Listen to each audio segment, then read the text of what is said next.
नमस्कार, बहुत स्वागत आप सभी का आपके प्रोग्राम कहानी कुर्सी की में। मैं हूं सौरभ शर्मा, आपके साथ हमारे मेहमान अजीत द्विवेदी जी, विजय त्रिवेदी जी, राकेश शुक्ला जी, समीर चौगांवकर जी। बहुत स्वागत सर आप सभी का। उत्तर प्रदेश से आज हमारे पास बहुत सारी खबरें हैं। इसके अलावा कांग्रेस पार्टी में राहुल गांधी के खिलाफ बोलने वालों की लिस्ट जो है वो लंबी होती जा रही है। इसमें कई नाम जुड़ गए, उसकी बात हम करेंगे। एक बड़े नेता ने कांग्रेस पार्टी छोड़ भी दी है। अखिलेश यादव क्या कह रहे हैं वो आपको बताएंगे। गौ सेवा की बात की अखिलेश यादव ने, वो भी आप सुनिएगा। लेकिन उत्तर प्रदेश का चुनाव शुरू हो चुका है। अभी चुनाव आयोग तो घोषणा करेगा इसका कभी 7-8 महीने के बाद शायद और बात, लेकिन नेताओं ने घोषणा कर दी है और वक्त ज्यादा है भी नहीं, 1 साल का वक्त है।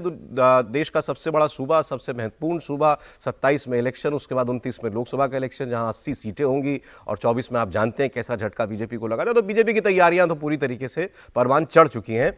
लेकिन जो खास हुआ है वो मैं आपको बताता हूं। यूपी में अमित शाह पहुंचे थे कल यूपी। आपने तस्वीर देखी थी, उनके बयान भी आपने कुछ सुने होंगे, थोड़ा बहुत मैं भी सुनवाऊंगा आपको। कल यूपी का डे था, आप कह लीजिए स्थापना दिवस था, और अमित शाह उसके मुख्य अतिथि थे। उत्तर प्रदेश में योगी आदित्यनाथ साथ में मंच पर थे।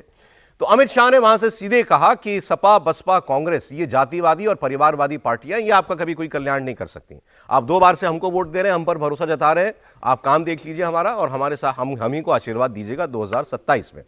फिर उन्होंने कहा 2027 में एक बार फिर जो है आप इन पार्टियों को रिजेक्ट कीजिए, भाजपा को प्रचंड बहुमत दीजिए। यूपी का कल्याण सिर्फ भाजपा कर सकती है। जो बात वहां खास लोगों को लगी वो थी अमित शाह जी ने जिस तरीके से योगी आदित्यनाथ की तारीफ की। और अमित शाह ने बीजेपी दफ्तर में फिर उसके बाद योगी आदित्यनाथ और संगठन मंत्रियों के साथ करीब 50 मिनट तक मीटिंग भी की। लंबी चौड़ी मीटिंग चली है। छपा ये अखबारों में कि वो बड़ी स्ट्रक्चर्ड मीटिंग होने वाली थी, मतलब मिनट टू मिनट का कार्यक्रम था उसमें। लेकिन उनका एक बड़ा फ्री व्हीलिंग डिस्कशन चला जिसमें योगी आदित्यनाथ थे, इसके अलावा जो संगठन मंत्री हैं वो थे और बाकी और पार्टी के और सीनियर लीडर्स थे। तो 50 मिनट तक अमित शाह जी ने जाकर वहां पर पार्टी का अभी क्या हालचाल है वो सब कुछ लिया। उत्तर प्रदेश में अब खबरें सब सुनते रहते हैं कि संगठन में या मुख्यमंत्री के बीच में कुछ दूरियां हैं, इस किस्म की बातें, या लखनऊ और दिल्ली में कुछ दूरियां हैं, उसमें खास तौर पर अमित शाह जी का नाम लिया जाता है। तो इसलिए कल जब वो वहां गए मुख्य अतिथि के तौर पर और फिर उन्होंने जिस तरीके से योगी जी की तारीफ की, ये सब खबर बनी।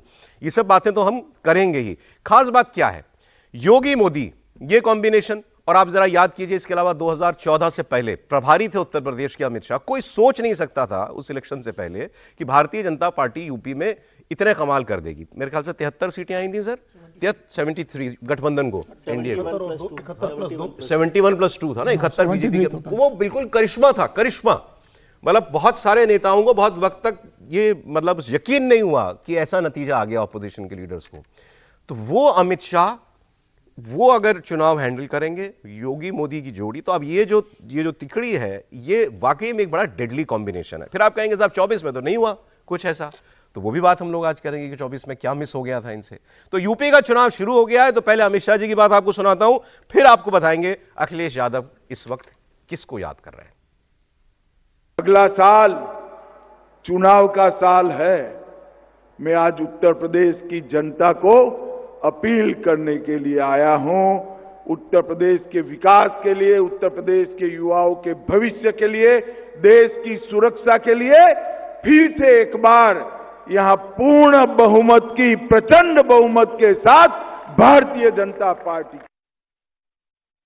आज मोदी जी के नेतृत्व में योगी आदित्यनाथ जी ने जो योजनाओं को धरातल पर उतारा है, एक जमाने में उत्तर प्रदेश को लेबर सोर्स स्टेट के रूप में माना जाता था। आज भारत की इकोनॉमी का फोर्स स्टेट बन चुका है। ये हम सब के लिए ये बीमारू राज्य बनाकर कांग्रेस, सपा, बसपा ने रखा था। भारतीय जनता पार्टी की सरकार ने बीमारू राज्य को ब्रेक थ्रू राज्य बनाकर आज विकास को हर गांव में पहुंचाया। तो ये जो कल कार्यक्रम हुआ है, इसको आप सिर्फ यूं ना देखें कि एक बड़ा बीजेपी का कार्यक्रम, उसमें बीजेपी के नेता पहुंचे हैं। ये खास है कि अमित शाह जी उस प्रोग्राम के मुख्य अतिथि थे। मुझे तो कम से कम ये बात खास लगी। फिर वहां जो बातें हुई वो तो अमित शाह जी ने अपनी तरफ से चुनाव का ऐलान कर दिया, उन्होंने तो वोट की अपील कर डाली है। तो अब जरा समझते हैं कि इस वक्त भाजपा वहां पर कहां खड़ी है, सपा वहां पर कहां खड़ी है।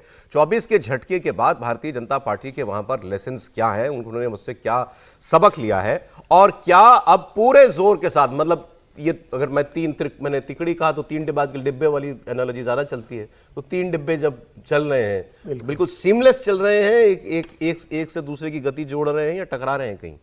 नहीं, टकराव तो इन डब्बों में नहीं है। मतलब आप अगर कहें कि जिस बात को प्रधानमंत्री हमेशा कहते हैं कि डबल इंजन की सरकार है या ट्रिपल इंजन की सरकार है, वो टकराव नहीं है। जो इंजन वहां सरकार चला रहा है उत्तर प्रदेश में, वो इंजन जिन डब्बों को लेकर के चल रहा है ना, उनमें बड़ा टकराव है। फिर एक टकराव ऊपर जिसकी आपने अपने चर्चा में बात की कि दिल्ली और लखनऊ में भी दूरी है, लेकिन लखनऊ में ज़्यादा दूरियां हैं। और लखनऊ में दूरियों का आलम यह है कि हम लोग जब से नए अध्यक्ष आए हैं वहाँ पंकज चौधरी, तब से सुन रहे हैं हम लोग उस टकराव की खबरें, उस दूरी की खबरें। और उनको कल भी कई, आपने देखा होगा, कई ऐसे वीडियोज वायरल हुए। हम लोगों ने देखा कि प्रदेश अध्यक्ष को जब वो रिसीव कर रहे थे अमित शाह जी को, तो किस पोजीशन पर रखा गया, उनका क्या प्रोटोकॉल हो सकता है प्रदेश अध्यक्ष का, वो कहाँ खड़े थे अमित शाह को रिसीव करने में, जब वो केंद्र सरकार के मंत्री हैं। एयरपोर्ट पर योगी जी खुद गए हुए थे, तो 17-18 लोगों की लाइन लगी हुई थी और उसमें खबर 17वें नंबर पर प्रदेश अध्यक्ष खड़े थे और उसके पहले मुख्यमंत्री के जो प्रधान सचिव हैं वो खड़े थे, वो भी खड़े थे वहां। तो ये जो अच्छा, इसके पहले जो अपना शक्ति प्रदर्शन किया प्रदेश अध्यक्ष ने, हम लोगों ने देखा कि लखनऊ से अयोध्या गए तो रास्ते में 12,000 गाड़ियां हो गई उनके साथ और वो 9-10 घंटे लगे उनको जाने में।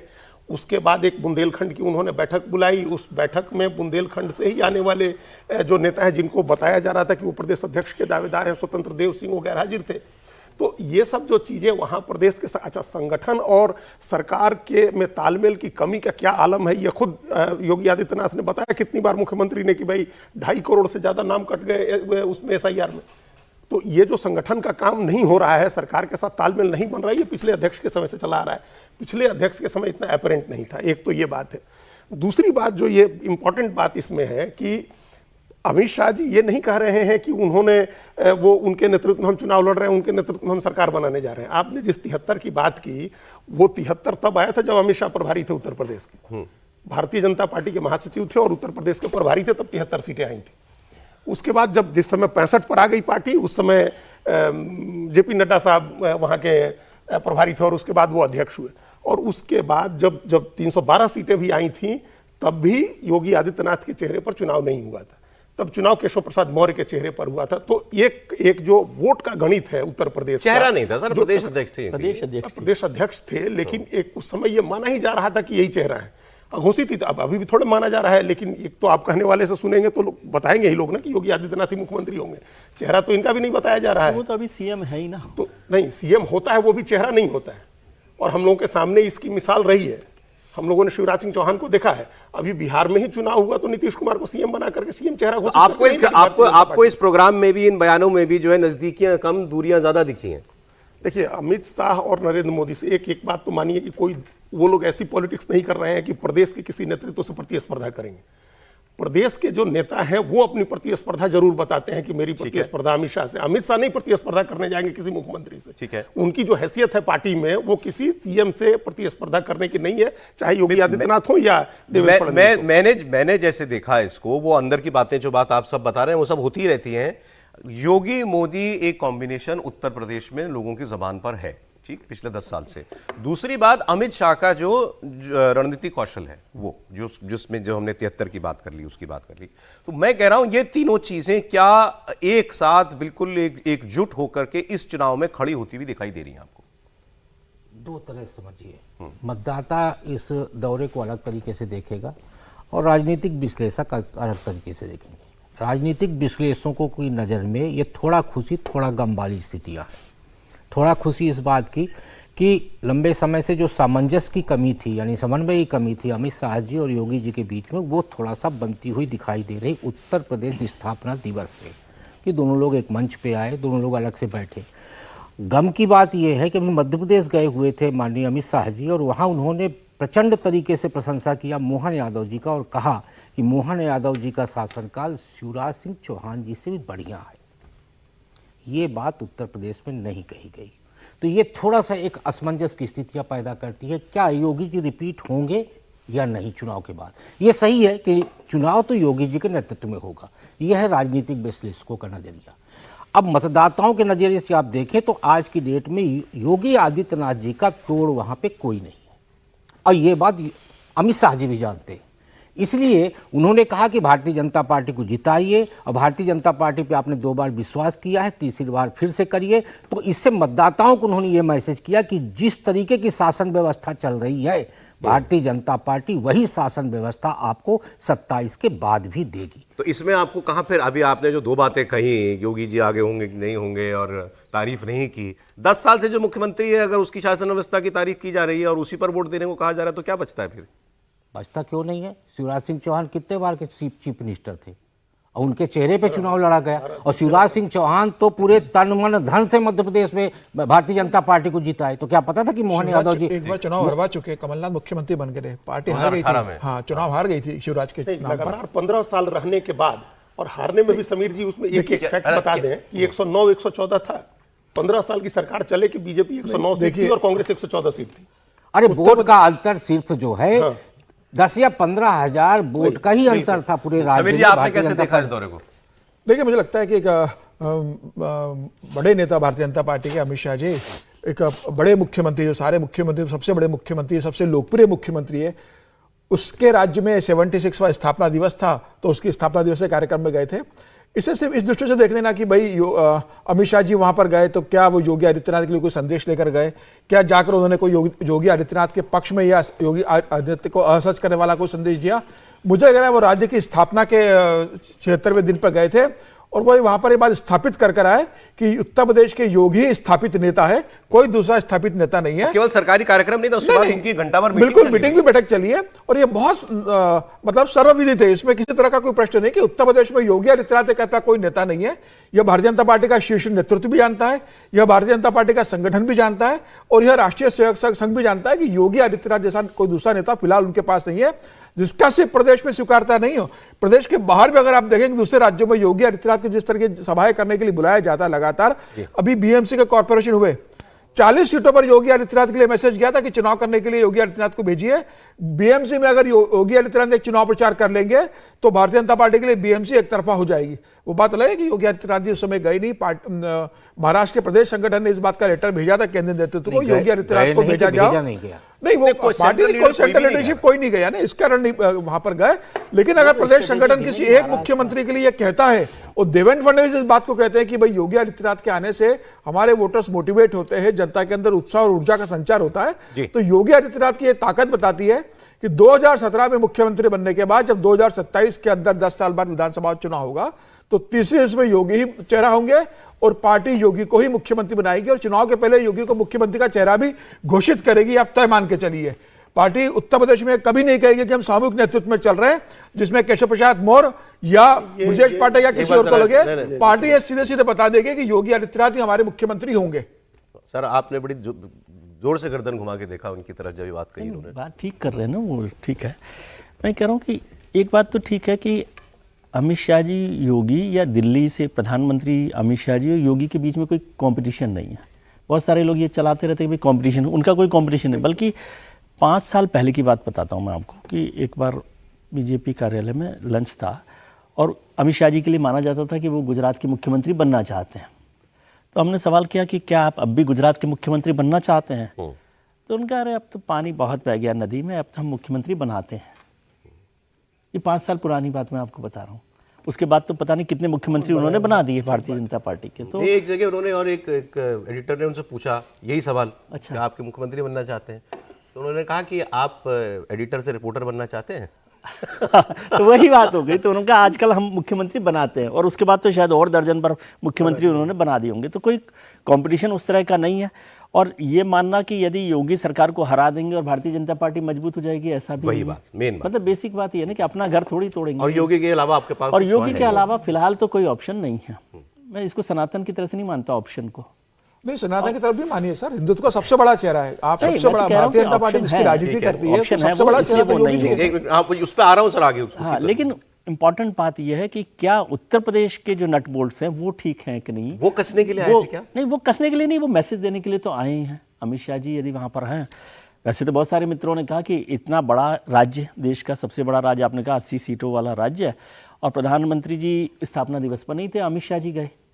मैं तो उसको बड़ी बात मानता हूँ। हाँ, तो वो भी एक बड़ी बात है। लेकिन स्टेट के नट बोल्ट क्या ठीक किए जा सकते हैं, क्या किए जा रहे हैं, वो एक्सरसाइज बहुत ज़रूरी है। जैसे द्विवेदी जी ने भी जिस बात का जिक्र किया कि वो जब तक ठीक नहीं होगा तो गाड़ी कई बार है ना वहाँ से भी पटरी से उतरती है। और ये चरणों में प्रणाम जब शंकराचार्य के करते हैं तो वो किस किस के चरणों में प्रणाम हो रहा है। अच्छा चले, वो आप जो आपने बात कह दी शंकराचार्य जी वाला जो विवाद चल रहा है, भाई बीजेपी, योगी, मोदी, अमित शाह, जो भी सब लब्बो-लुबाब क्या है, Hindutva, bulldozer, law and order, संस्कृति, सनातन, यही तो है ना।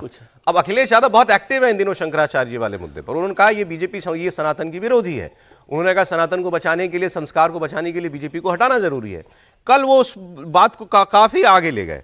अब वो थोड़ा उसको पर्सनल टच उन्होंने देने की कोशिश की। उन्होंने कहा किसी पूछा आपके घर में कितनी गायें हैं, बताइए, कोई बताया रिपोर्ट, जितने आप सज्जन यहाँ हैं मीडिया वाले, आपके घर में गाय हैं, कितनी गाय? एक आदमी शायद हाथ खड़ा किया होगा, बोले मेरे घर में 30 गाय हैं। फिर बोले 30 मैंने इसलिए कहा था कि आप में से कोई नंबर बोलता तो मैं बताता कि नहीं 30 नहीं 45 है, मेरे घर में 45 गाय हैं। ठीक, तो ये वो बता रहे थे कि मेरे घर में पहली रोटी गाय को जाती है। आप मुझे बता दो भाजपा वाले इतना सनातन सनातन करते हैं, गौ सेवा के नाम पे क्या करते हैं ये?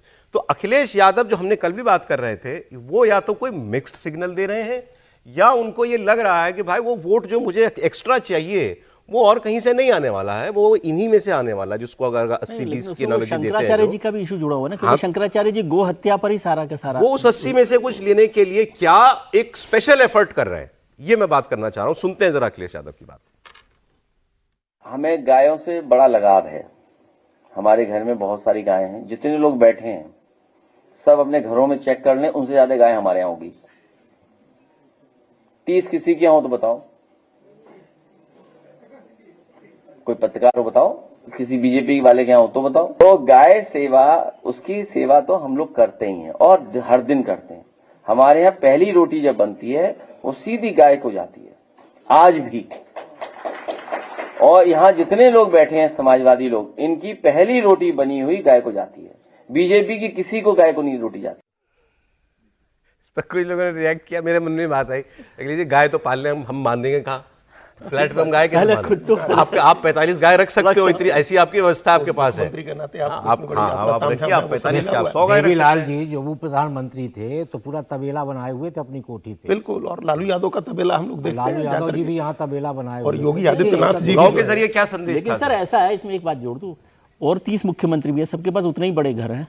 नहीं, और भी लोगों ने रखा होगा, जैसे योगी आदित्यनाथ की इतनी बड़ी गौशाला है, वो जाते हैं तो गाय गौशाला। प्रधानमंत्री ने रखी हुई गाय भाई, 7 के अपने गाय रखी हुई है। समाजवादी अखिलेश यादव इस बात को जानते हैं कि अगर लोकसभा चुनाव 2024 का देखेंगे तो अखिलेश यादव को लगभग 33% का वोट मिला था, और अगर विधानसभा चुनाव देखे 2022 का तो अखिलेश यादव को कुछ 32% का वोट मिला था। 1% वोट ज्यादा लोकसभा में मिला था।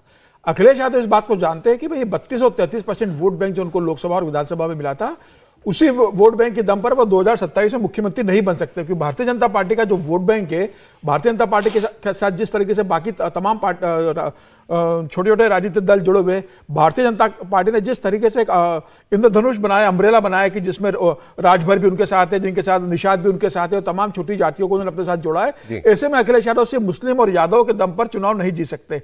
तो अखिलेश यादव को लग रहा है कि भाई अब मुझे, और उसके बाद कोई डर भी है कि जिस तरीके से ओबीसी ने बाकी जगह मुस्लिम वोट तोड़ रहे हैं, तो क्या उत्तर प्रदेश में ओबीसी लड़कर एक मुस्लिम वोट तोड़ने की कोशिश करेंगे? मायावती जिस तरीके से फिर से जीवित हो रही है उत्तर प्रदेश के अंदर, तो सबसे बड़ी चुनौती तो अखिलेश यादव को होगी। मायावती अगर ताकत से लड़ती है तो अखिलेश का वोट टूटेगा, जो मायावती के कमजोर होने के कारण अखिलेश यादव को 2024 के लोकसभा में पड़ा था।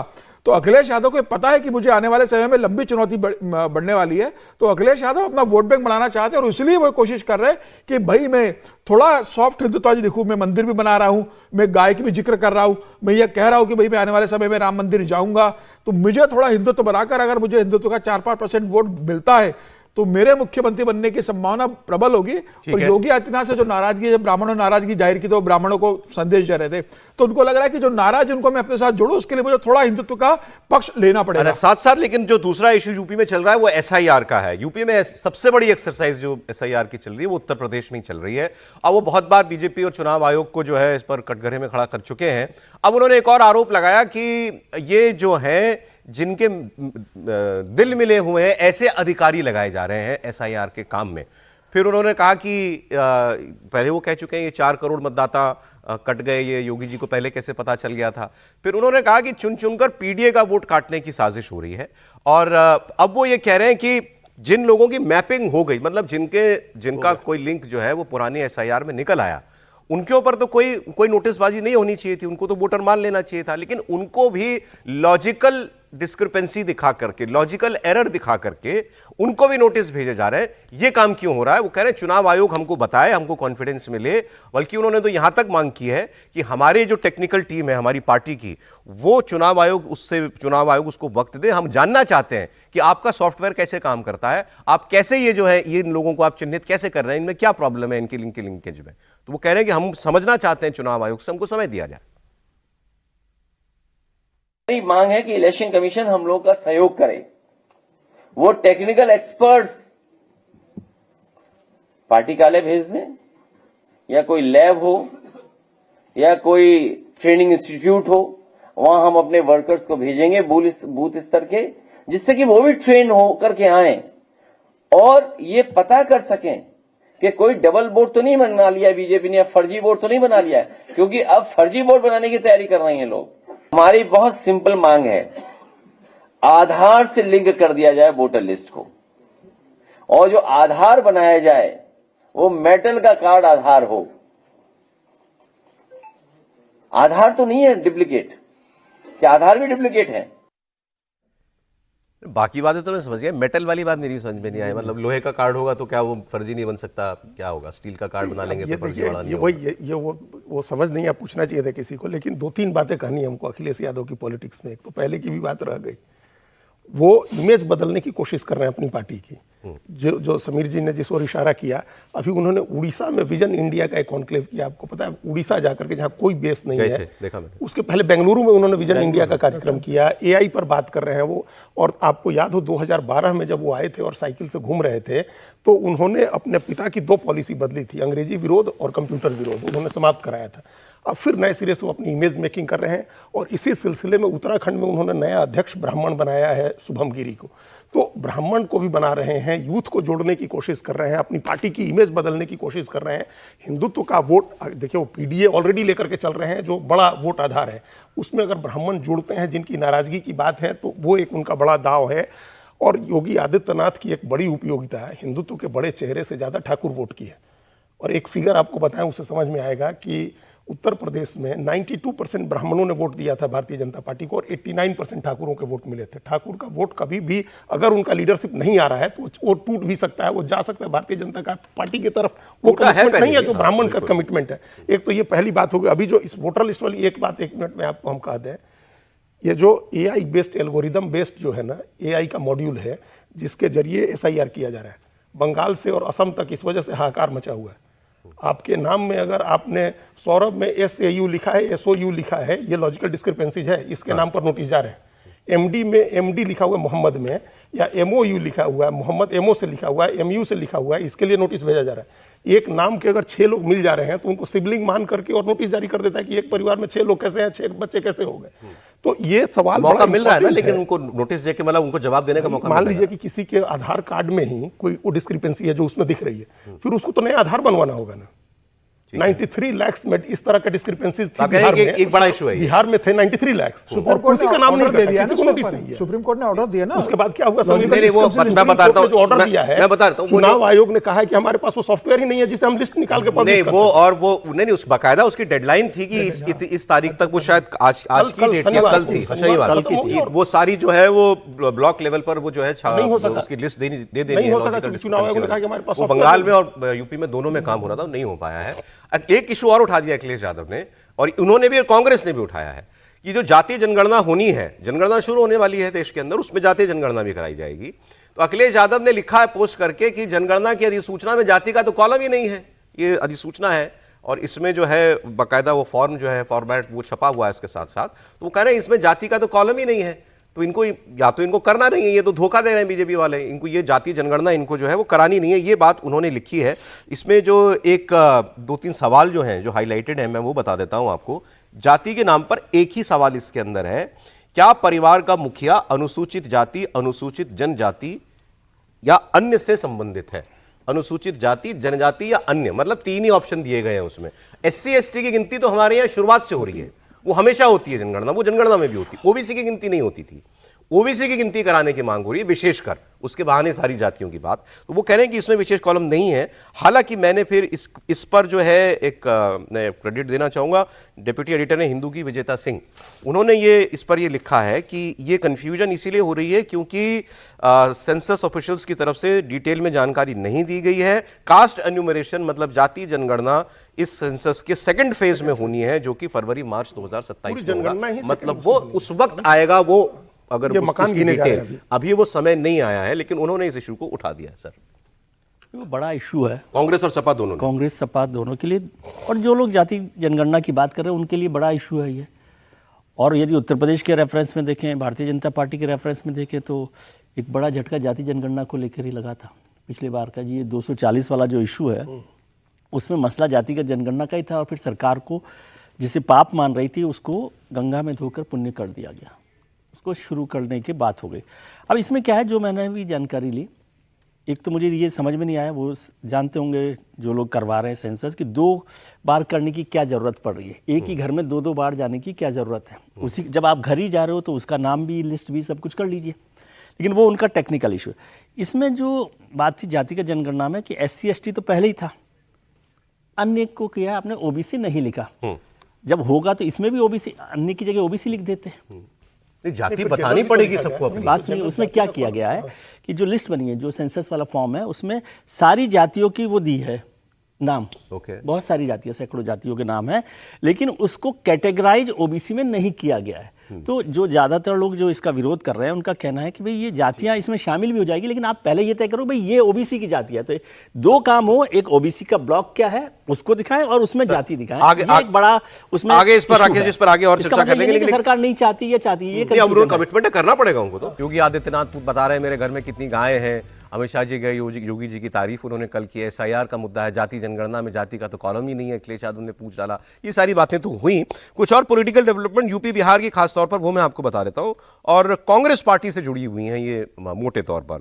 नसीमुद्दीन सिद्दीकी जो 8 साल से कांग्रेस पार्टी में थे, बहुजन समाज पार्टी से आए थे, वो सीनियर लीडर थे, कैबिनेट मिनिस्टर यूपी में रहे हैं। एक टाइम पर इनको मतलब CM के बाद इन्हीं का नाम लिया जाता था, मोस्ट पावरफुल लोगों में इनका शुमार होता था। 8 साल पहले इन्होंने बसपा छोड़ी और एक कांग्रेस पार्टी में चले गए।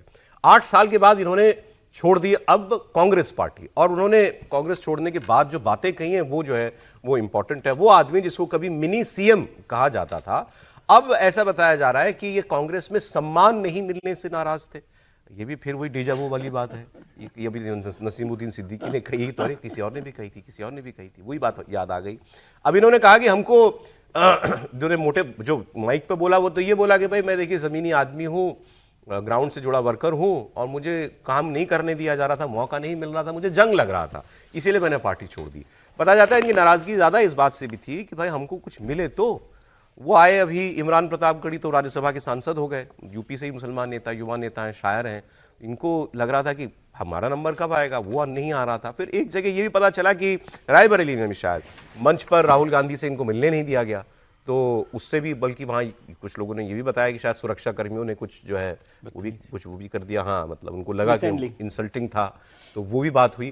खैर व्हाटएवर, कुछ एक चीज तो नहीं होती, कई मुद्दे चल रहे होंगे, काफी दिनों से इनके मन में ये बात होगी। उन्होंने पार्टी छोड़ दी, अब क्या बोले हैं ये सुन लीजिए।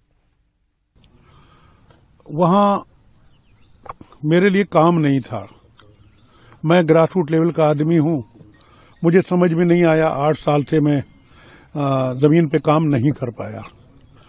तो अब जब नहीं कर पाया मैं, तो मैं क्या करूंगा, मुझ में जंग लग रही थी, तो मैं कहीं जमीन पे काम करूंगा। मैं हाई फाई लीडर कभी नहीं रहा। हाई फाई तो पूरे थे सर, एक तरफ तो एक वक्त तो जलवा था इनका। बहुजन समाज पार्टी की जब सरकार थी तब 2 मंत्री जो है सबसे मालदार मंत्री गिने जाते थे, बाबू सिंह कुशवाहा और नसीमुद्दीन सिद्दीकी। और ये माना जाता था कि सरकार में पत्ता भी इनके बगैर नहीं खटकता। और ये कांग्रेस में इसलिए नहीं गए थे कि इनको सम्मान मिले, इनको राजनीतिक संरक्षण की जरूरत थी। तो बाबू सिंह कुशवाहा भी भारतीय जनता पार्टी में आए थे, फटका पहनने से पहले विरोध हो गया था उनका, यहीं 11 अशोक रोड कार्यालय में था उसमें ज्वाइनिंग के समय पे। और उसके बाद बाबू सिंह कुशवाहा की पर्ची फटते फटते रह गई थी और भाजपा ज्वाइन नहीं किए, बाद में दूसरे पार्टी में चले गए। तो नसीमुद्दीन सिद्दीकी भी कांग्रेस में इसलिए नहीं गए थे कि उनको बहुत बड़ा सम्मान मिलेगा, और कांग्रेस में सम्मान की उम्मीद करना भी उनकी गलती है, मुझे नहीं लगता, क्योंकि हेमंत बिस्वा शर्मा भी यही बोले थे कि हमको सम्मान नहीं मिला। और आपके अब बिहार से भी यही खबर आ रही कि सम्मान नहीं मिला, तो कांग्रेस में सम्मान की अपेक्षा लेके जाना तो मुझे लगता है ठीक नहीं लगता। लेकिन कांग्रेस में आज की और 8 साल लंबा समय होता है, अगर आप बड़े नेताओं की सूची बनाते तो कितने लोग उसमें आप डालेंगे? कांग्रेस पार्टी के यूपी में बड़े नेताओं में आप कितने लोग शुमार करेंगे? उनमें से एक आदमी था, उसको भी संभाल के नहीं रखा कांग्रेस ने, कैसे और वो भी मुसलमान। ये कैसे मान लेते हैं आप कि कांग्रेस में सबसे बड़े आदमी यही थे? मैंने नहीं कहा सबसे बड़े, मैंने कहा सीनियर लीडर में शुमार करेंगे तो कितने सीनियर गिन लेंगे? ये बहुजन समाज पार्टी के सीनियर लीडर थे, कांग्रेस के तो जूनियर हुए ना कांग्रेस ज्वाइन करने के बाद। कांग्रेस के सीनियर लीडर तो वहां प्रमोद तिवारी होंगे, तो कांग्रेस के और कितने सीनियर लीडर है जिसको कांग्रेस ने कभी सीनियरिटी में नहीं रखा? तो नसीमुद्दीन सिद्दीकी को क्यों रखेंगे? कांग्रेस को ही पता कि नसीमुद्दीन सिद्दीकी हमारी पार्टी में क्यों आए हैं, ऐसा थोड़ी ना उनको नहीं पता। तो इसलिए ये अब इसलिए जा रहे हैं कि अब चुनाव की बेला है, तो बहुजन समाज पार्टी भी अब फिर से एक बार कोशिश कर रही है कि सब लोग हमारे साथ आओ, तो हो सकता है हमारे घर वाले की कर रहे थे ये, मैंने तो ये भी सुना, कहते हैं दोनों दरवाजे लेके चल रहे हैं। उनके बड़ा एहसान है मुझ पर अखिलेश यादव की। मैं कह रहा हूं ना कि दोनों विकल्प वो लेके चल रहे हैं कि यदि बहन जी ले ले तो ठीक है, नहीं बबुआ ले ले तो ठीक है, क्योंकि राजनीति में रहना इनकी मजबूरी है, इसलिए कांग्रेस छोड़ेंगे। तो कांग्रेस छोड़ते ही उनको एक नया ठौर चाहिए कि इनको कांग्रेस में कोई भविष्य, मतलब कांग्रेस का कोई भविष्य नहीं दिख रहा। कांग्रेस में भविष्य कहां से दिखेगी? कांग्रेस का भविष्य, सर कांग्रेस का देखिए, भविष्य इनको कांग्रेस के भविष्य से मतलब नहीं था, इनको अपने भविष्य से मतलब था। ये चाह रहे थे कि मुझे राज्यसभा मिल जाए, ये अपने भविष्य की चिंता कर रहे थे, कांग्रेस के भविष्य की चिंता इनको नहीं थी। अब ये सोच रहे कि हमारा भविष्य कहां सुरक्षित रहेगा, समाजवादी पार्टी में कि बहुजन समाज पार्टी में? वो दोनों विकल्प। आप बिहार वाली जो बात कर रहे थे वो बयान भी सुना देता हूं आपको। पूर्व केंद्रीय मंत्री शकील अहमद सीनियर लीडर हैं, कई बार के सांसद हैं, उन्होंने जो है राहुल गांधी की राजनीति को लेकर बहुत सारे बयान दिए। उन्होंने कहा राहुल गांधी के कांग्रेस पार्टी में लीडर होने के बाद अब वहां कोई आंतरिक लोकतंत्र नहीं बचा है। फिर उन्होंने कहा राहुल गांधी एक बहुत इनसिक्योर, और हिंदी का शब्द इस्तेमाल किया डरपोक, असुरक्षित और डरपोक नेता हैं वो हर उस आदमी से इनसिक्योर होते हैं जिसका अपना कोई जनाधार होता है। उन्होंने कहा कि राहुल गांधी केवल उस व्यक्ति के साथ कंफर्टेबल है जो उनको बॉस कह सकता हो, जो उनको बॉस मान सकता हो। हालांकि ये हमारे प्रोग्राम में भी आ चुके हैं एक बार शाम में, तो वहां उन्होंने काफी बातें खुल के की थी। उन्होंने ये भी कहा था कि ये राहुल गांधी जो है उन्हीं लोगों के साथ जो है ज्यादा बातचीत करना पसंद करते हैं जिनको वो फर्स्ट नेम से बुला सके। मतलब अगर वो शकील अहमद को शकील कह सकते तो वो ज्यादा सहज होते। अगर उनको शकील अहमद जी कहना पड़े, मतलब तो पूरा नाम लेना पड़े, तो जी भी लगाना पड़े, और कई लोग सीनियर आदमी उनको लगाना, उनको शकील अहमद तो नहीं शकील सुनेंगे। तो उन्होंने कहा कि ऐसे लोगों के साथ वो कंफर्टेबल नहीं होते। सुनिए बात उनकी। राहुल गांधी जी बदकिस्मती से सोनिया गांधी जी के कांग्रेस को भी अपनी कांग्रेस नहीं बना सके। बेसिक डिफरेंस मैं आपको बताता हूं। अगर किसी ने मिलने का टाइम मांगा, कोई दिल्ली का है, उसने टाइम मांग लिया, तो हुआ कि उनके ऑफिस में फोन किया कि हमको टाइम चाहिए, मिलना चाहते हैं राहुल जी से। तो उनके ऑफिस के लोग या राहुल गांधी जी की कंसेंट से वो पूछेंगे वहां जो उनका इंचार्ज है, और उसने अगर कह दिया कि मिलना है तो मिलेंगे, नहीं मिलना है तो नहीं मिलेंगे, तो इसका मतलब है कि आपने अपने को फिल्टर्ड लोगों से मिलते हैं। मैं उनको जब मुलाकात होती थी तो और सब बातों जो जिस काम के लिए गए हैं, मैं कहता था अब ये नहीं कीजिए, ये गलत है, ये नहीं कीजिए, ये गलत है, ऐसे कीजिए तो ये सही है। हमको लगता है कि उनको वो ऑफेंडेड फील करते थे, और उनको लगता था कि ये कहाँ का आदमी हमको बता रहा है कि ये मैं नेहरू गांधी खानदान। ये दिमाग में उनके बहुत बैठा हुआ है कि हमारी ही वजह से कांग्रेस के जो नेता है, जो दिया है हमने दिया है, हमारे परिवार ने दिया है। सवाल ये कि अभी क्यों बोल रहे हैं, क्योंकि अभी बिहार का चुनाव गुजरा है। उसमें एक बात ये है कि उनको ये भी लगा कि हमको बिहार में पूछा नहीं गया इलेक्शन के टाइम पे, हम सांसद हैं, वहीं से जिसको टिकट मिल रहा है हमको उसमें भी कॉन्फिडेंस में नहीं लिया जा रहा है। ये सारी बातें इसकी पृष्ठभूमि रही है। ये उन्होंने पार्टी छोड़ दी है, चिट्ठी लिख करके पार्टी छोड़ी, कहा कि हम दूसरी कोई पार्टी ज्वाइन नहीं कर रहे हैं। लंबी हिस्ट्री है डॉक्टर शकील अहमद साहब की, और ये सोनिया गांधी के साथ बहुत कंफर्टेबल बात करते थे। सोनिया गांधी सुनती थी, सलाह लेती थी। मतलब गुलाम नबी आज़ाद वगैरह के समय भी शकील अहमद साहब का एक मुकाम था, और बिहार के प्रदेश अध्यक्ष रहे हैं। इनके पिता लगातार 9 साल बिहार विधानसभा के स्पीकर रहे हैं, शकूर अहमद साहब। और ये इनके जिस समय गठबंधन में थे तब इनके इंटरेस्ट को प्रोटेक्ट नहीं कर सके लोग। लालू यादव ने इनकी सीट पर, मधुबनी जहां से ये एमपी थे, मंत्री थे, उस सीट पर अब्दुल बारी सिद्दीकी को चुनाव लड़ा दिया इनको हरवाने के लिए। इतना थ्रेटेन फील करते थे लालू यादव भी अपने बिहार के मुस्लिम वोट को लेकर के। तो ऐसे नेता को प्रोटेक्ट करना चाहिए था सोनिया गांधी और राहुल गांधी को, उन लोगों ने प्रोटेक्ट नहीं किया। और ये जो बात इन्होंने कही, ये बात इतनी सटीक है, इतनी सही है कि वही कृष्णा अलावरू, वही मीनाक्षी नटराजन, वही सचिन राव, वो आपका अलंकार सवाई, ये आपके के राजू, इस तरह के जो नेता हैं, जिन लोगों का कोई राजनीतिक आधार नहीं है, ना कोई राजनीतिक समझ है, वो इनको राजनीतिक ज्ञान राहुल गांधी को देते हैं, उनके साथ बड़े कंफर्टेबल। उन्होंने ये भी कहा कि राहुल गांधी केवल एनएसयूआई और यूथ कांग्रेस को बढ़ाना चाहते हैं और किसी को नहीं। तो ये तो ठीक है, ये 50 साल पुराने, 50 साल आगे, 40 साल आगे की आपकी परियोजना है कि आप एनएसयूआई को बढ़ाइए, और उसमें भी आप किसको ले आकर के, आप कम्युनिस्ट पार्टी से कन्हैया कुमार को ले आकर के एनएसयूआई का प्रभारी बना दीजिएगा, उसे आप समझ रहे हैं कि एनएसयूआई बढ़ जाएगी या उसे यूथ कांग्रेस वो भी नहीं दिखते। वही कह रहे हैं, वो नहीं, वो योजना नहीं है। इनको जो ठोस राजनीतिक सलाह जो दे सकता है उससे चिढ़ होती है। ये बात एकदम डॉक्टर शकील अहमद ने जो कही है एकदम सही, 100%। इनका क्रिटिसिज्म जायज है, आप जिन मुद्दों पे कर रहे हैं राहुल गांधी। अभी देखा हम लोगों ने और बिहार गए थे। तीसरा ने एक और भी है, आज मैंने कहा ना लिस्ट लंबी थी, तो कहां से शुरू हुए थे हम? नसीमुद्दीन सिद्दीकी, शकील अहमद, शशि थरूर। अब आप क्या चाहते हैं, वो क्या चाहते हैं पहले तो ये बड़ा क्लियर नहीं है, लेकिन वो अपनी बात जो है कह रहे हैं, आप तो अब और ज्यादा खुल के कहने लगे हैं। ऑपरेशन सिंदूर याद कीजिए, भारत सरकार ने उनको उस डेलीगेशन में रखा, विदेश गए, भारत सरकार ने जो लाइन थी उसी लाइन पर जाकर के उन्होंने दुनिया भर में भारत की बात बताई।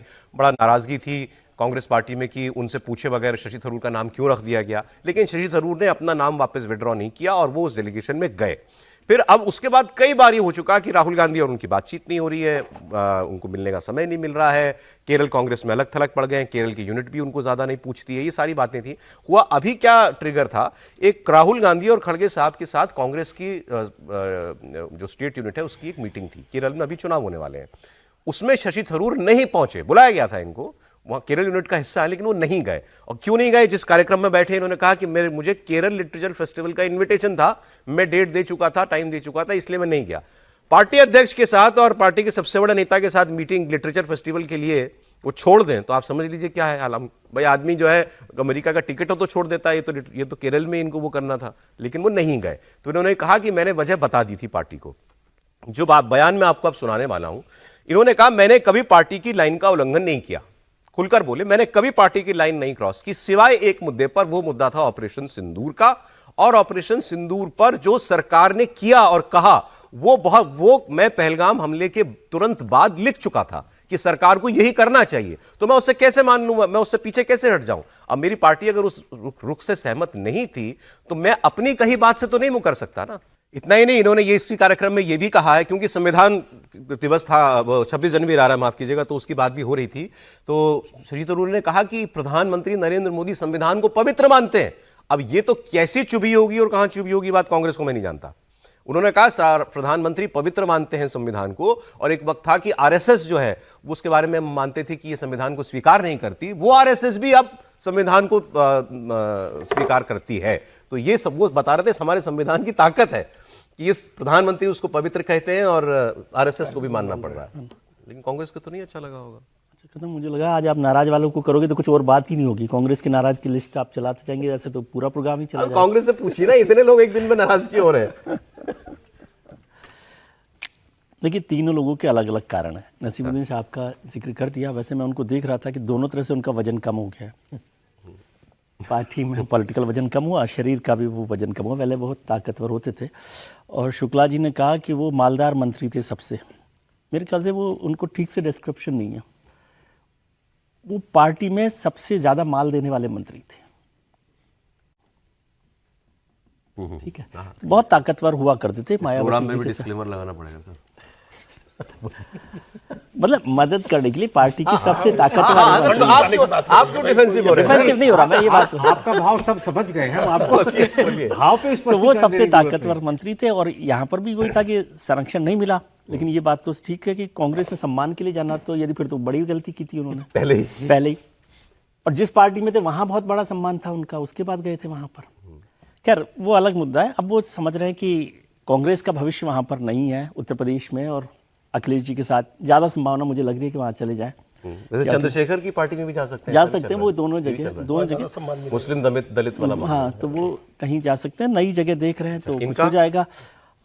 शकील साहब पुराने नेता हैं, बड़े नेता, और वो जो बात ठीक कह रहे हैं कि राहुल जी जिसके लिए मतलब फर्स्ट नेम से नहीं बोल सके, उनके साथ कंफर्टेबल नहीं होते। लेकिन शकील साहब ने क्या किया, उनका क्या कंट्रीब्यूशन है बिहार के चुनावों में? बड़े नेता तो वो होते हैं ना जो उसमें करके दें, या आपको कोई पर्ची पूछे बना तो सर, पूछना नहीं होता ना, क्या पार्टी में काम होता है तो पार्टी के लोगों को अपने तरीके से आदमी कह रहा है मेरे इलाके से विधायक वो है ही, टिकट दे रहे हो, हमको नहीं मालूम किसको टिकट दे और रहे हो। उसमें शकील जी के साथ शकील जी के साथ बड़ी बात क्या है कि वो सोनिया जी के बड़े वो रहे हैं, विश्वस्त रहे हैं। कोई ऐसा नहीं है कि वो अलग पार्टी के अलग लाइन फेस थे, सरकार का फेस थे, सरकार का फेस थे, संचार मंत्री थे, राज्य मंत्री संचार के थे, और होम में भी रहे थे। थरूर साहब तो अपने आप में ही नेता है, सब कुछ बात कर रहे हैं। मैं उसमें थोड़ा सा एक करेक्शन कर दूं, ये जब बैठक हो रही थी तो वो केरल की बात नहीं है, वो दिल्ली के एआईसीसी की बैठक की बात है कि दिल्ली में एआईसीसी में केरल के विषय पर चर्चा होनी थी। वही कहा मैंने, हाँ, तो उसमें यदि वो है तो उसमें नहीं गए, क्योंकि उससे पहले जो केरल में बैठक हुई थी उसमें वो इंसल्टेड फील किया था उन्होंने, जब राहुल गांधी जी ने उनका नाम नहीं लिया, मंच से नाम नहीं लिया। और ऐसा नहीं है कि राहुल जी को नाम नहीं पता हो, 12 लोगों के नाम वहां पर लिए गए थे और शशि थरूर का नाम नहीं लिया गया था, तो वो उससे इंसल्ट फील कर रहे थे। स्टैंड वो हमेशा क्लियर रखते हैं, लेकिन वो अभी तक ये तय नहीं कर रहे हैं कि भाई भारतीय जनता पार्टी के साथ जाना है नहीं जाना है। 3 नेता है जो नाराज बताए गए, अभी अपन ने जिनका जिक्र किया, और तीनों अलग अलग राज्यों से, एक बिहार से, एक उत्तर प्रदेश से और एक केरल से। अब एक बिहार में तो चुनाव हो गया, वहां कांग्रेस का कोई वजूद नहीं है। 2027 में उत्तर प्रदेश में चुनाव, वहां कांग्रेस की वापसी की संभावना नहीं है। लेकिन शशि थरूर जिस केरल से आते हैं वहां कांग्रेस की सत्ता में लौटने की प्रबल संभावना है, अब जो भी 6 महीने में चुनाव होने वाले हैं। और शशि थरूर को मतलब अगर नसीमुद्दीन सिद्दीकी देखा जाए और दूसरे जो लीडर है शकील अहमद देखा जाए, उनसे राजनीतिक रूप से बहुत शशि थरूर जूनियर होंगे, लेकिन शशि थरूर का कद दोनों से बहुत बड़ा है भारत की राजनीति के अंदर। एक पढ़ा लिखा तबका जो है वो शशि थरूर का बहुत बड़ा फैन फॉलोअर है, पढ़े लिखे व्यक्ति है, लिखते अच्छा है, बोलते अच्छा है। सांसद होते मेयर बना लिया बीजेपी ने अपना। नहीं ठीक है, वो भारतीय जनता पार्टी तो अपना काम करेगी, वो कोई शशि थरूर ऐसे नहीं है कि जो जहां पर चाहेंगे कि वहां पर कोई दूसरी पार्टी नहीं आ पाए। ऐसा भी नहीं है कि शशि थरूर के कारण भारतीय जनता पार्टी ने अपना वहां मेयर बना लिया। भारतीय जनता पार्टी का संगठन रिफ्लेक्ट नहीं करता। आप जिस शहर के बड़े नेता हो, बड़े नेता कैसे होते हैं? शहर में बीजेपी आकर के जीत जा रही वो नेता जिस कांग्रेस के मुख्यमंत्री की यहाँ सांसद का बेटा चुनाव हार जाता है, कमलनाथ का बेटा चुनाव हार जाता है, द्विवेदी के क्षेत्र में भारतीय जनता पार्टी जीत जाती है, लेकिन तमाम कांग्रेस के बड़े नेताओं के क्षेत्र में भारतीय जनता पार्टी जीत जाती है, वो तो जवाब दे नहीं पाते। बड़े नेता किस हैसियत से? वो कांग्रेस पार्टी ने इनको तिरुवनंतपुरम में वो टिकट दे दिया। बड़ा नाम है, वो बड़ा नाम है आज की तारीख में।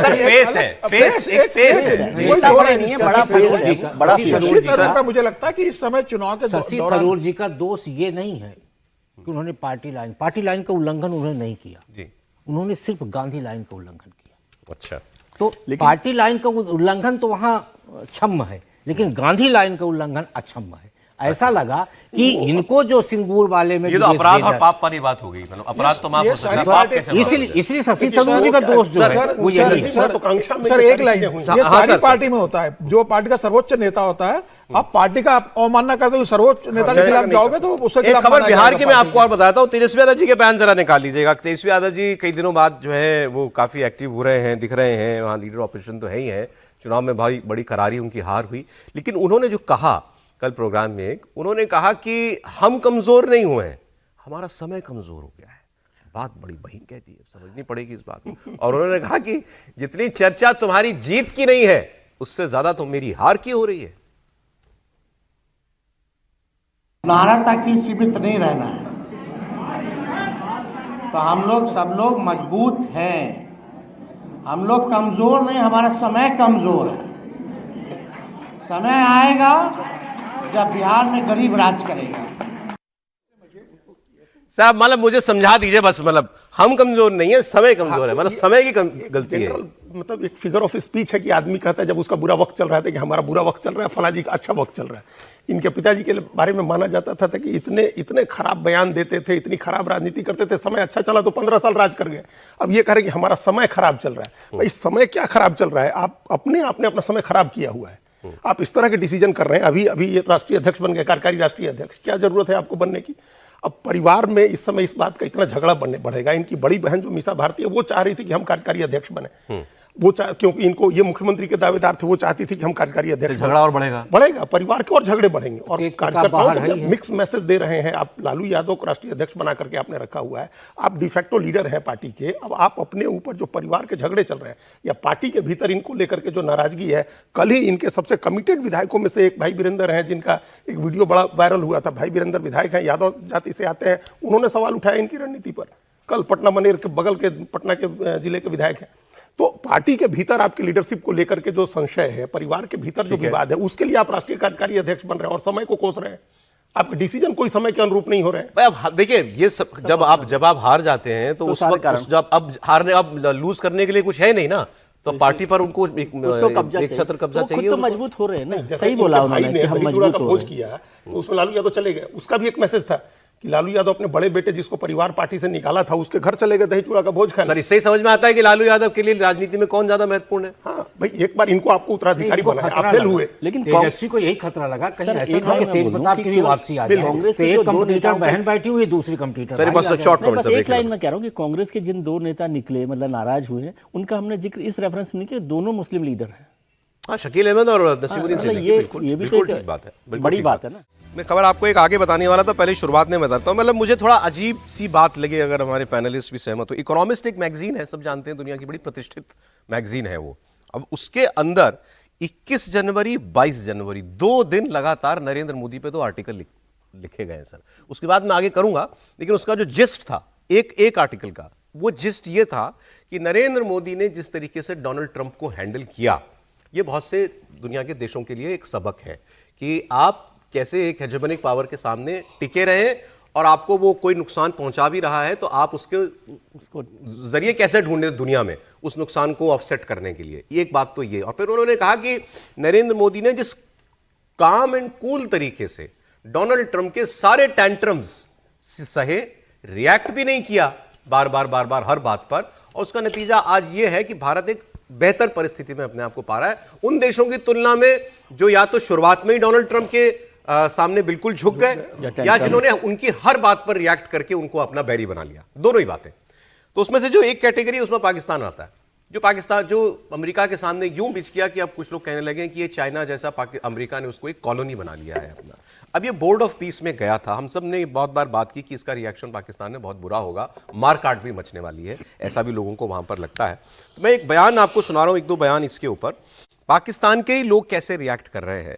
हामिद मीर इनके एक जर्नलिस्ट हैं, उन्होंने अपने एक पॉडकास्ट में बताया कि मैं पार्लियामेंट गया हुआ था, मुझे पार्लियामेंट में एक सरकारी मुलाजिम ने आकर के कहा, सर एक बात बताइए कि अगर ये काम इमरान खान ने कर दिया होता, ये बोर्ड ऑफ पीस में जाने वाला अमेरिका और इजराइल के साथ, तो क्या होता। तो मैंने कहा तमाशा। उन्होंने कहा कि हंगामा हो जाता। बिल्कुल। तो उन्होंने कहा कि सर फिर इजराइल का एजेंट किसको कहना चाहिए।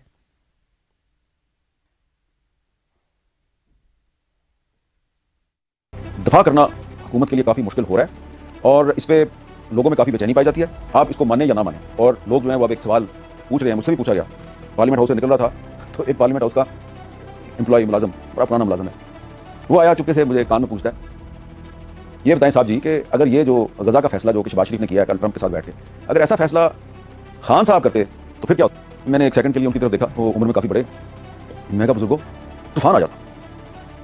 तो उन्होंने कहा फिर ये बताएं कि इसराइल का एजेंट कौन हुआ।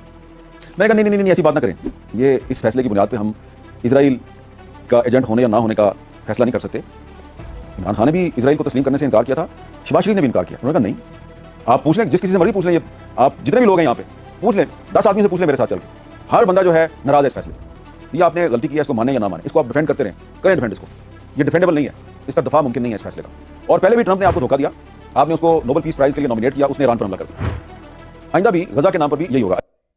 वो कह रहे हैं इस फैसले को डिफेंड करना मुमकिन नहीं है, और इसलिए हमने कल आपको बताया था कि वहां की फौज ने बड़ी चालाकी दिखाते हुए प्रेस कॉन्फ्रेंस में कहा कि ये सारे फैसले तो सरकार के फैसले हैं, हमारा फैसला नहीं था। मतलब ये हम जो सरकार ने कहा हमने भी कर लिया, हमने भी मान लिया।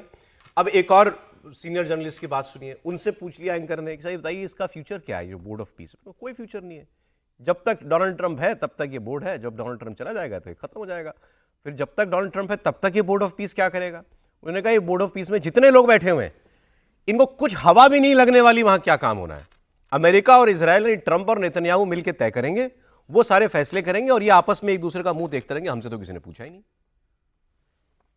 तब ये बोर्ड ऑफ पीस कितना एफिशिएंट और इफेक्टिव होगा? कुछ भी नहीं होगा। ये डोनाल्ड ट्रंप ने सिर्फ इसको अपनी शोहरत के लिए ये किया है, फिर मीटिंग शीटिंग करेंगे, उसके बाद भूल जाएंगे। और एक्चुअली फैसला क्या होगा जो इजराइल और डोनाल्ड ट्रंप फैसला करते हैं वो होगा। ये जो बाकी बोर्ड मेंबर्स हैं इनको तो बुलाएंगे भी नहीं। अच्छा। एक उसने एक कमेटी बना ली है जिससे सारा काम करेगा। सर्कुलर भेज दिया जाएगा कैबिनेट मीटिंग की तरह। हाँ बिल्कुल, कि जी वो अगले महीने बोर्ड की मीटिंग होगी, तो बोर्ड के साथ डिस्कस ही कुछ नहीं होना और खुद ही फैसले होने। वो एक जो इसने एग्जीक्यूटिव कमेटी बना दी है जिसके अंदर सारे अमेरिकन डाल दिए और वो ये फैसला करेंगे और ये लोग सब और कर करके अनाउंस कर देंगे। और ये जो बाकी लोग हैं वो कहेंगे हमें तो पूछा ही नहीं गया, और ऐसे ही काम चलता रहेगा। हमें तो तो पूछा ही नहीं गया, हमें तो पूछा ही नहीं गया, हमें तो पूछा ही नहीं गया। सब बैठे रहेंगे और कहेंगे हमें तो पूछा ही नहीं गया, हम तो नहीं, हमें तो पूछा ही नहीं, हमें तो पूछा ही नहीं। इजरायली करेगा, एक दो और मुल्क ले लेगा साथ, जिनकी वो फोर्स कहेगा नहीं नहीं ये तो पीछे है, आगे जो इजरायली होंगे, इजरायली फोर्स होगी, या खुद अमेरिकन सोल्जर्स भी ये भेज सकता है वहाँ डू दिस। सर साहब, तो इस बोर्ड ऑफ पीस की मुद्दत आप प्रेसिडेंट ट्रंप की मुद्दत तक समझते हैं, उसके बाद भी इसका दायरा वसी हो सकता है और एक पैरेलल बिल्कुल, जिस दिन ट्रंप गया उस दिन बोर्ड ऑफ पीस भी गया, कोलैप्स कर गया। हाँ, तो इसकी एक्सपायरी उनके साथ है। इससे कोई प्रोडक्टिव किस्म का फैसला इस बोर्ड ऑफ पीस से नहीं होगा। अब ये बातें आपको सुनाने का मकसद पाकिस्तान में जो हो रहा है वो तो अलग बात है, इसमें हमारे लिए जो, क्योंकि हमें इसका जवाब अभी देना है या हमें नहीं देना है, ये तय करना है कि हम जवाब भी नहीं देंगे, जो भी है इसका लेसन क्या है, ये वो उस देश के लोग बात कर रहे हैं, पढ़े लिखे लोग, जो फैसला कर चुका उस बोर्ड में जाने का। तो वो उनके देश में, वो तो 99.9% चलिए मुस्लिम आबादी वाला ऑलमोस्ट मुल्क हो गया 99% वाला, तो उनके यहाँ पर रिएक्शन जो आएगा वो बहुत बड़ा रिएक्शन आएगा, इसलिए वही कह रहे हैं कि इसको डिफेंड नहीं किया जा सकता। हमारे यहाँ पर शायद सरकार को इस बात की परवाह तो नहीं होगी कि गाजा को लेकर के भारत के मुसलमान का रिएक्शन क्या होगा, सबको मालूम है वो क्या रिएक्शन होगा, वो भी नाराज होंगे, लेकिन शायद अब सरकार अगर कोई फैसला करेगी तो उसमें कोई बहुत बड़ा फैक्टर होगा। मैं ऐसा नहीं समझता, वो फैक्टर दूसरे जो बात उन्होंने कही कि वहां किसी और का कोई रोल ही नहीं है, वहां जो करना है उन्हीं लोगों को करना है, ट्रंप को ही करना है, और ट्रंप के जाने के बाद इसका कोई वजूद नहीं है, वो पैसा आपसे अलग मांग रहा है वो, तो ऐसी जगह जाने का मतलब क्या? तो दूसरों, समझदार आदमी वो है ना सर जो दूसरे को ठोकर खाते देखे तो पता लगे गड्ढा यहाँ पे है। नजम सेठी साहब ने जो दोनों बातें की ना, वो दोनों बातें महत्वपूर्ण भी हैं और सही भी है। कि एक तो ये कि वो बोर्ड ऑफ पीस का कोई मायने नहीं है जब तक ट्रंप साहब हैं, वो ठीक है, जिस दिन ट्रंप साहब गए उस दिन शटर गिर गया उसका, पूरी दुकान का, दुकान जैसा ही है, वो अपना अपना पैसा लगाइए। और दूसरा, वहाँ पर कोई दूसरे आदमी का कोई मायने नहीं है। नेतन्याहू भी इसलिए कि वो केवल गाजा का मसला हो, तो सीधे गाजा का मामला, इसलिए बाकी ट्रंप साहब ही जो तय करेंगे वही होगा। और भारत ने इस पर अभी कोई रुख नहीं रखा, तो जो नहीं रुख रखा उसको हमने देखा, अभी आपने इकोनॉमिस्ट का चर्चा की कि टैरिफ डील के बाद भी भारत एक चुपचाप तरीके से अपने काम पर लगा रहा। तो इस संकट को भी, इसको संकट भी देख लिया यदि डिप्लोमेटिक क्राइसिस के तौर पर कि भाई ट्रंप साहब बहुत अपना वो करें, तो उससे मुझे लगता है कि निकल जाएगा और भारत सोच समझकर इस पर काम करेगा। यदि कोई शामिल होने की बात आई तो वो अपनी भूमिका तय करके इस पर काम करेगा कि भाई इस बोर्ड ऑफ पीस में हमारी क्या भूमिका होगी। क्योंकि एक तो भारत को यही जरूरी है कि अभी जो पुरानी व्यवस्था है हमारी, जो ट्रंप साहब की बोर्ड ऑफ पीस जैसी नहीं है, यूएन वाली, उसमें ही भारत की भागीदारी नहीं हुई है। तो जो 140 करोड़ लोगों के यदि कोई भागीदारी होनी और ये नया सिस्टम आप खड़ा ही करना चाहते हो तो उसमें हमारी भूमिका तय होनी। काम क्या करोगे पहले ये तो बताओ। जैसे इटली और जर्मनी का रिएक्शन मैं देख रहा था, वो लोग अभी कुछ करना ही नहीं, संभल के बोल रहे हैं ट्रंप के खिलाफ। उन्होंने सीधे मना नहीं कर दिया, स्पेन ने जैसे सीधे मना कर दिया कि हम नहीं जाएंगे, यूएन है तो हमें किसी और बॉडी की जरूरत नहीं है। उन्होंने थोड़ा इसको समझदारी से हैंडल करते हुए कहा कि हमारे अंदर कानूनी अड़चने हैं, हम यूएन के साथ कमिटेड हैं, तो हम और पैरेलल संगठन कैसे, हमें देखना पड़ेगा कि हम कैसे किसी और बॉडी के साथ जुड़ सकते हैं। गोलमोल करके लगभग ना कर दिया है अभी उन्होंने इस तरीके से। लेकिन मुझे जो सबसे मजेदार बात लगी इनके यहाँ बोर्ड ऑफ पीस को लेकर, एक आदमी ने, मतलब कि कल्पना की उड़ान जैसे होती है, एक ने कहा कि हमें जाना चाहिए, हमने अच्छा किया और वहां जाएंगे और हम वहां कश्मीर की बात करेंगे, हम वहां कश्मीर का मुद्दा उठाएंगे डोनाल्ड ट्रंप और नेतन्याहू के सामने, हम कश्मीर का मुद्दा उठाएंगे, इतने सारे मुस्लिम देश वहां पर किस लिए गए हैं। तो पूछा एंकर ने कि अच्छा आप वहाँ मुस्लिम, जी एंकर बोल रहा था, तो किसी ने कहा कि अच्छा वो आपको उठाने नहीं देगा तो आप क्या करेंगे, आप मुद्दा नहीं, मना कर दिया नहीं यहाँ इस फोरम पे नहीं, तो उन्होंने कहा हम उठ के आ जाएंगे वहां से वापस। तो बड़ा मजेदार जवाब दिया, जो लोग खुद को वहां जाने से नहीं रोक पाए वो वहां से उठ के आ जाएंगे, इतनी औकात है आपकी। सुनिए, जो अपने आप को वहां पर जाने से नहीं रोक सके वो उठ के वहां से आ जाएंगे। अच्छा, जहां तक इस चीज का ताल्लुक है, मुशाहिद साहब ने भी कहा, दीगर और जगहों पे भी जिक्र हुआ कि मुसलमान ममालिक जो हैं वो 8 शामिल हो गए हैं इसमें, और क्योंकि मुसलमान ममालिक शामिल हो गए हैं तो ये हमारे लिए भी एक जस्टिफिकेशन है वहां पर उसमें बोर्ड ऑफ पीस में शामिल होने के लिए। तो वो अल्लामा साहब ने बहुत पहले फरमा दिया था कि बुझी इश्क की आग अंधेर है, ये मुसलमान नहीं राख का एक ढेर है। ये कौन से अल्लामा साहब हैं? अल्लामा इकबाल साहब। अब सूरत हाल ये है कि आप उन मुस्लिम ममालिक, उन बादशाहतों के ऊपर रिलाय कर रहे हैं कि जिस वक्त 70,000 मुसलमान वहां पर शहीद कर दिया गया, दिन दहाड़े जेनोसाइड हो गया, वो उंगली भी नहीं हिला सके। आज हम ये तहवील पेश कर रहे हैं, ये जस्टिफिकेशन दे रहे हैं कि क्योंकि वो मुल्क शामिल हो गए तो हमें भी शामिल हो जाना चाहिए। लेकिन ये सारे, इनमें से बेशतर वो ममालिक हैं कि जिनके अंदर हामिद साहब इतनी हिम्मत भी नहीं हुई, इन्होंने इजराइल को रिकॉग्नाइज कर रखा है, इन मुसलमान ममालिक ने। ये इन्होंने जो बात कही ना, ये मैं कहता हूं जो हमारे देश में भी प्रदर्शन होते हैं गाजा को लेकर सपोर्ट में हो, ये क्यों नहीं होते मुसलमान देशों के खिलाफ कि तुम लोग क्या कर रहे हो गाजा के लिए, उनके ऊपर दबाव बनाया ना। वो पाकिस्तान में आदमी बैठ के कम से कम बोल तो रहा है कि आप उन मुस्लिम देशों की शह पर, 8 मुसलमान देशों ने चिट्ठी लिखी थी, इसमें पाकिस्तान था, और ऐलान किया था कि हम बोर्ड ऑफ पीस ज्वाइन कर रहे हैं। उन्होंने कहा आप उनकी शह पर ये काम कर रहे हो जो वहां लाखों गाजा में लोग मर गए इतने सालों में, और अभी 1 लाख लोग तो अभी मर गए पिछले 2 साल 2.5 साल में, वो उनके लिए जिसने चू नहीं की, एक आदमी की मदद के लिए उसको अपने देश में आने का शरणार्थी का दर्जा नहीं दिया, उन लोगों की शय पर आप गाजा में जा रहे हैं और अपने यहाँ लोगों जो आपके लोग आपकी गर्दनें पकड़ेंगे, उनके लिए आपने काम किया। समीर जी देखिए, बोर्ड ऑफ पीस को लेकर कह रहे हैं कि भाई अगर पाकिस्तान की बात नहीं मानी जाएगी तो पाकिस्तान वहाँ से उठ के आ जाएगा। भाई ये तो वो देश है कि इसके देश के प्रधानमंत्री जब व्हाइट हाउस मिलने जाते हैं और वहाँ 1 घंटा इंतजार कराया जाता है, मिलते नहीं है, तब तो वो उठ के आने की हिम्मत नहीं करते कि मुझे इंतजार कराया, मैं लौट के आ रहा हूँ। तो पाकिस्तान की हैसियत क्या? और देखिए, बोर्ड ऑफ पीस को बहुत लंबे समय तक सस्टेन करने नहीं वाला। ये कहा जा रहा है कि जब तक ट्रंप राष्ट्रपति है तब तक है, उसके बाद ट्रंप हट जाएंगे। मुझे लगता है कि ट्रंप के राष्ट्रपति रहते ही बोर्ड ऑफ पीस लगभग खत्म हो जाएगा, क्योंकि वहां सिर्फ 2 ही लोगों को देशों को निर्णय करना है, एक इजराइल करेगा और दूसरा अमेरिका करेगा। बाकी सब वहां कठपुतली है, उनकी सिर्फ उपस्थिति है वहां पर। तो मुझे लग रहा है कि सिर्फ 2 देश निर्णय करेंगे, और जिस तरीके से भारत ने दूरी बना ली है, ब्रिटेन ने मना कर दिया, फ्रांस उसमें जा नहीं रहा है, तो ये 8 मुस्लिम देश और जो बाकी जो कठपुतली अमेरिका की, वो वहां बैठकर कोई बहुत बड़ी भूमिका निभाएंगे नहीं। और बोर्ड ऑफ पीस क्या अस्तित्व करेगा? कल ट्रंप साहब राष्ट्रपति नहीं रहेंगे तो अमेरिका तो वैसे इससे बाहर हो जाएगा। तो इजराइल और अमेरिका मिलकर जो वहां कर रहे हैं, मुझे लग रहा है वही अंतिम सत्य वहां पर होने वाला है। और पाकिस्तान जो वहां पर चला गया है अमेरिका की मजबूरी के कारण, अपने देश में उसका जो हाल होने वाला है, आसिम मुनीर का होगा, शहबाज शरीफ का होगा। और ये जो कह रहे हैं कि सरकार संगठन पे डाल दे, मतलब सेना सरकार पे डाल दे और सरकार सेना को बोल दिया, सरकार बोले कि नहीं हम वहां पर देखेंगे कि भाई वहां पर गाजा के अनदेखी ना हो, हम वहां पर नजर रखेंगे। मुझे लग रहा है कि अब 8 फरवरी आने दीजिए, अभी अंदर लावा उभर रहा है, अभी तो ज्वालामुखी पाकिस्तान में फटने वाला है, 8 फरवरी उसके बाद समझ में आएगा। बिल्कुल, उसके बाद सामने आ जाएगी। उसमें ये मुद्दा और जुड़ जाएगा। अब जरा मोहसिन नकवी वाला बयान सुना देते हैं। देखिए क्या किया अभी ट्रंप ने, क्या किया, ईरान के लोगों को कैसे उकसाया, लगे रहो प्रदर्शन करते रहो, हेल्प इज कमिंग, हमारे ऐसी पाकिस्तान ने बांग्लादेश के साथ कर दिया। बांग्लादेश ने कहा हमारे लोगों की सुरक्षा की गारंटी नहीं है, भारत में भी T20 वर्ल्ड कप होने वाला है इंडिया और श्रीलंका में, हमारे मैच श्रीलंका शिफ्ट कर दिए जाए। आईसीसी के पास 2 बार गया, आईसीसी ने वोटिंग कराई, कहा कि नहीं आपकी, और हमने टेक्निकल असेसमेंट कराया आईसीसी ने और बीसीसीआई ने, उन्होंने कहा ऐसा कोई खतरा आपकी टीम के मेंबर्स के ऊपर नहीं है, आपकी मांग पर वेन्यू नहीं बदले जा सकते। बांग्लादेश अड़ा रहा, डेडलाइन खत्म हो गई, बांग्लादेश T20 टूर्नामेंट से बाहर हो गया, अब बांग्लादेश नहीं खेलेगा वर्ल्ड कप।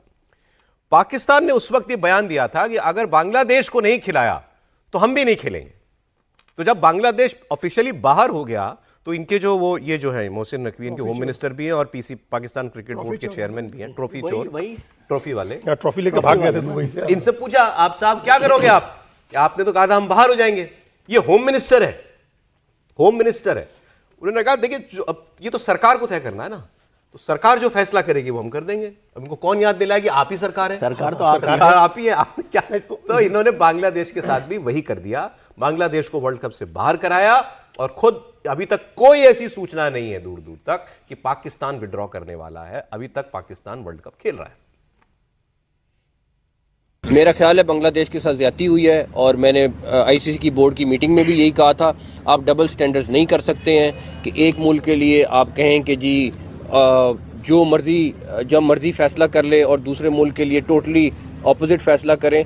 और इसीलिए हमने ये स्टैंड लिया है कि बांग्लादेश के साथ ज्यादती हो रही है, बांग्लादेश को हर सूरत में वर्ल्ड कप को में उनको खिलाना चाहिए, वो एक बड़ा स्टेक होल्डर है और उनके साथ ये ज्यादती नहीं होनी चाहिए। देखें, अगर गवर्नमेंट ऑफ पाकिस्तान कहती है कि नहीं खेलना तो वो 22वीं टीम ले आए, फिर जो भी आएगी, बट ये फैसला गवर्नमेंट ऑफ पाकिस्तान ने करना है। 22वीं टीम तो आ गई, 22वीं टीम तो वो है, उनकी जगह तो स्कॉटलैंड आ गई, तो आपकी जगह भी दो तीन नाम चल रहे हैं कि अगर पाकिस्तान ने विड्रॉ कर ले तो कौन सी टीम खेलेगी। हम लोग के पास उसके पास टीम की कमी नहीं है, T20 के पिछले उसमें वो तो वैसे भी रैंकिंग के हिसाब से अपने आप हो जाता है। आ जाएगी। इसमें 2 बातें हैं, एक तो बांग्लादेश ने अगर पहले कहा होता, जब ये टूर्नामेंट तय हुआ कि भारत और श्रीलंका मेजबानी करेंगे, उस समय अगर बांग्लादेश कहता कि हमारे खिलाड़ियों की सुरक्षा नहीं है और हमको न्यूट्रल वेन्यू दीजिए, तो उसका पॉइंट जस्टिफाइड हम लोग मानते कि भारत भी इस वजह से नहीं जाता है पाकिस्तान। उसने एक रिएक्शन में कहा, जब मुस्तफिजुर रहमान को आईपीएल से निकाला गया और शेड्यूल तय हो गए थे, ये सारी चीजें तय हो गई थी कि आप जिस ग्रुप में हो उस ग्रुप के 4 मैच होने हैं और 4 मैच भारत में होने हैं, वो एक्सेप्ट कर लिया था आपने एक रिएक्शन में जब मुस्तफिजुर को निकाला गया तो आपने कहा कि अब हम नहीं खेलेंगे, तो उस समय वेन्यू नहीं बदला जा सकता था। ये एकदम बहुत ही जस्टिफाइड पॉइंट है। बीसीसीआई और आईसीसी ने इस पर बहुत सोच समझ के ये फैसला किया कि आपका वेन्यू नहीं बदलेगा। आप जब वो डिस्प्यूट जो रेजोल्यूशन कमेटी है उसमें भी गए आप डीआरसी में, वहां भी आपकी बात खारिज कर दी गई।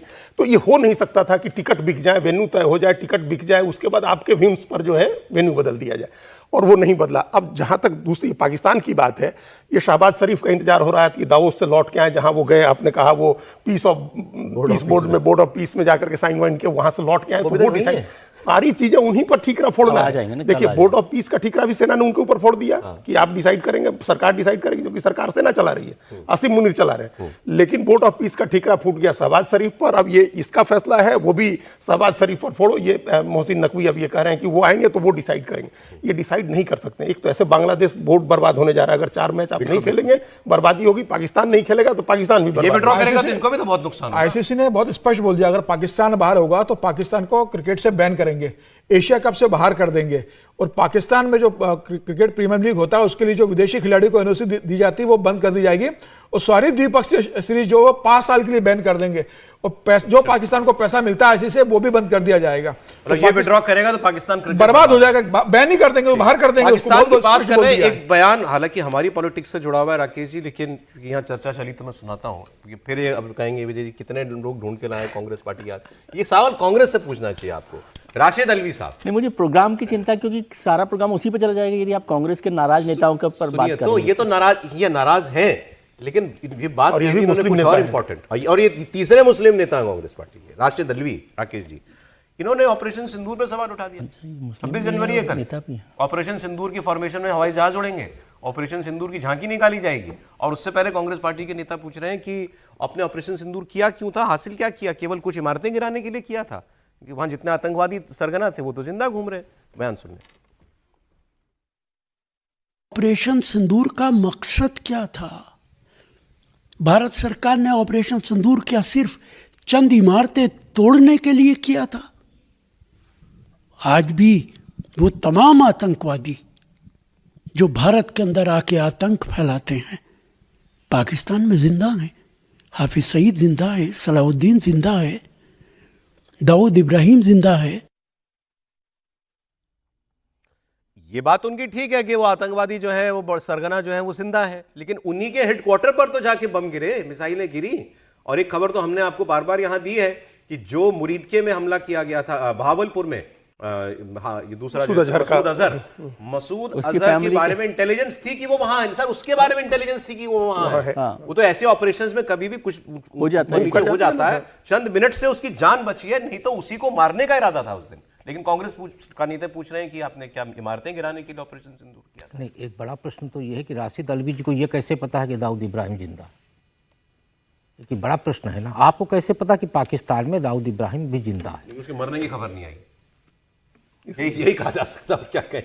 दूसरी बात, क्या कांग्रेस शासनकाल को भूल गए हम कि जब आतंकवादी हमला हुआ था और चिदम्बरम जी की तरफ से डोजियर जो सौंपा गया था पाकिस्तान पे, उस पर कितनी भद्द पिटी थी भारत सरकार की, ये हमें नहीं भूलना चाहिए।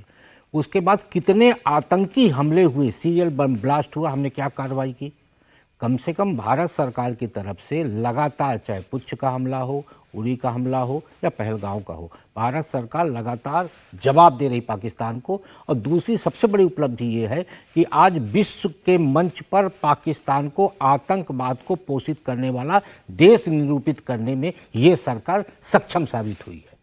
तो आप ये कह रहे हो कि दीवारें गिरा दी गई, दीवार किसकी गिराई गई? क्या किसी जनमानस की गिराई गई? ऑपरेशन सिंदूर में साफ कहा गया था कि जनता को नुकसान करना हमारा उद्देश्य नहीं है, लेकिन आतंकवादी कैंप, आतंकवादियों को हम किसी भी हालत में नहीं छोड़ेंगे, चाहे वो जहां छुपे हो। और जिसका जिक्र आप कर रहे हैं यही हुआ है ऑपरेशन सिंदूर में। और अभी भी भारत सरकार ने ये कहा है कि ऑपरेशन सिंदूर खत्म नहीं हुआ है, जरूरत पड़ने पर ऑपरेशन सिंदूर को फिर से ऑपरेट किया जाएगा।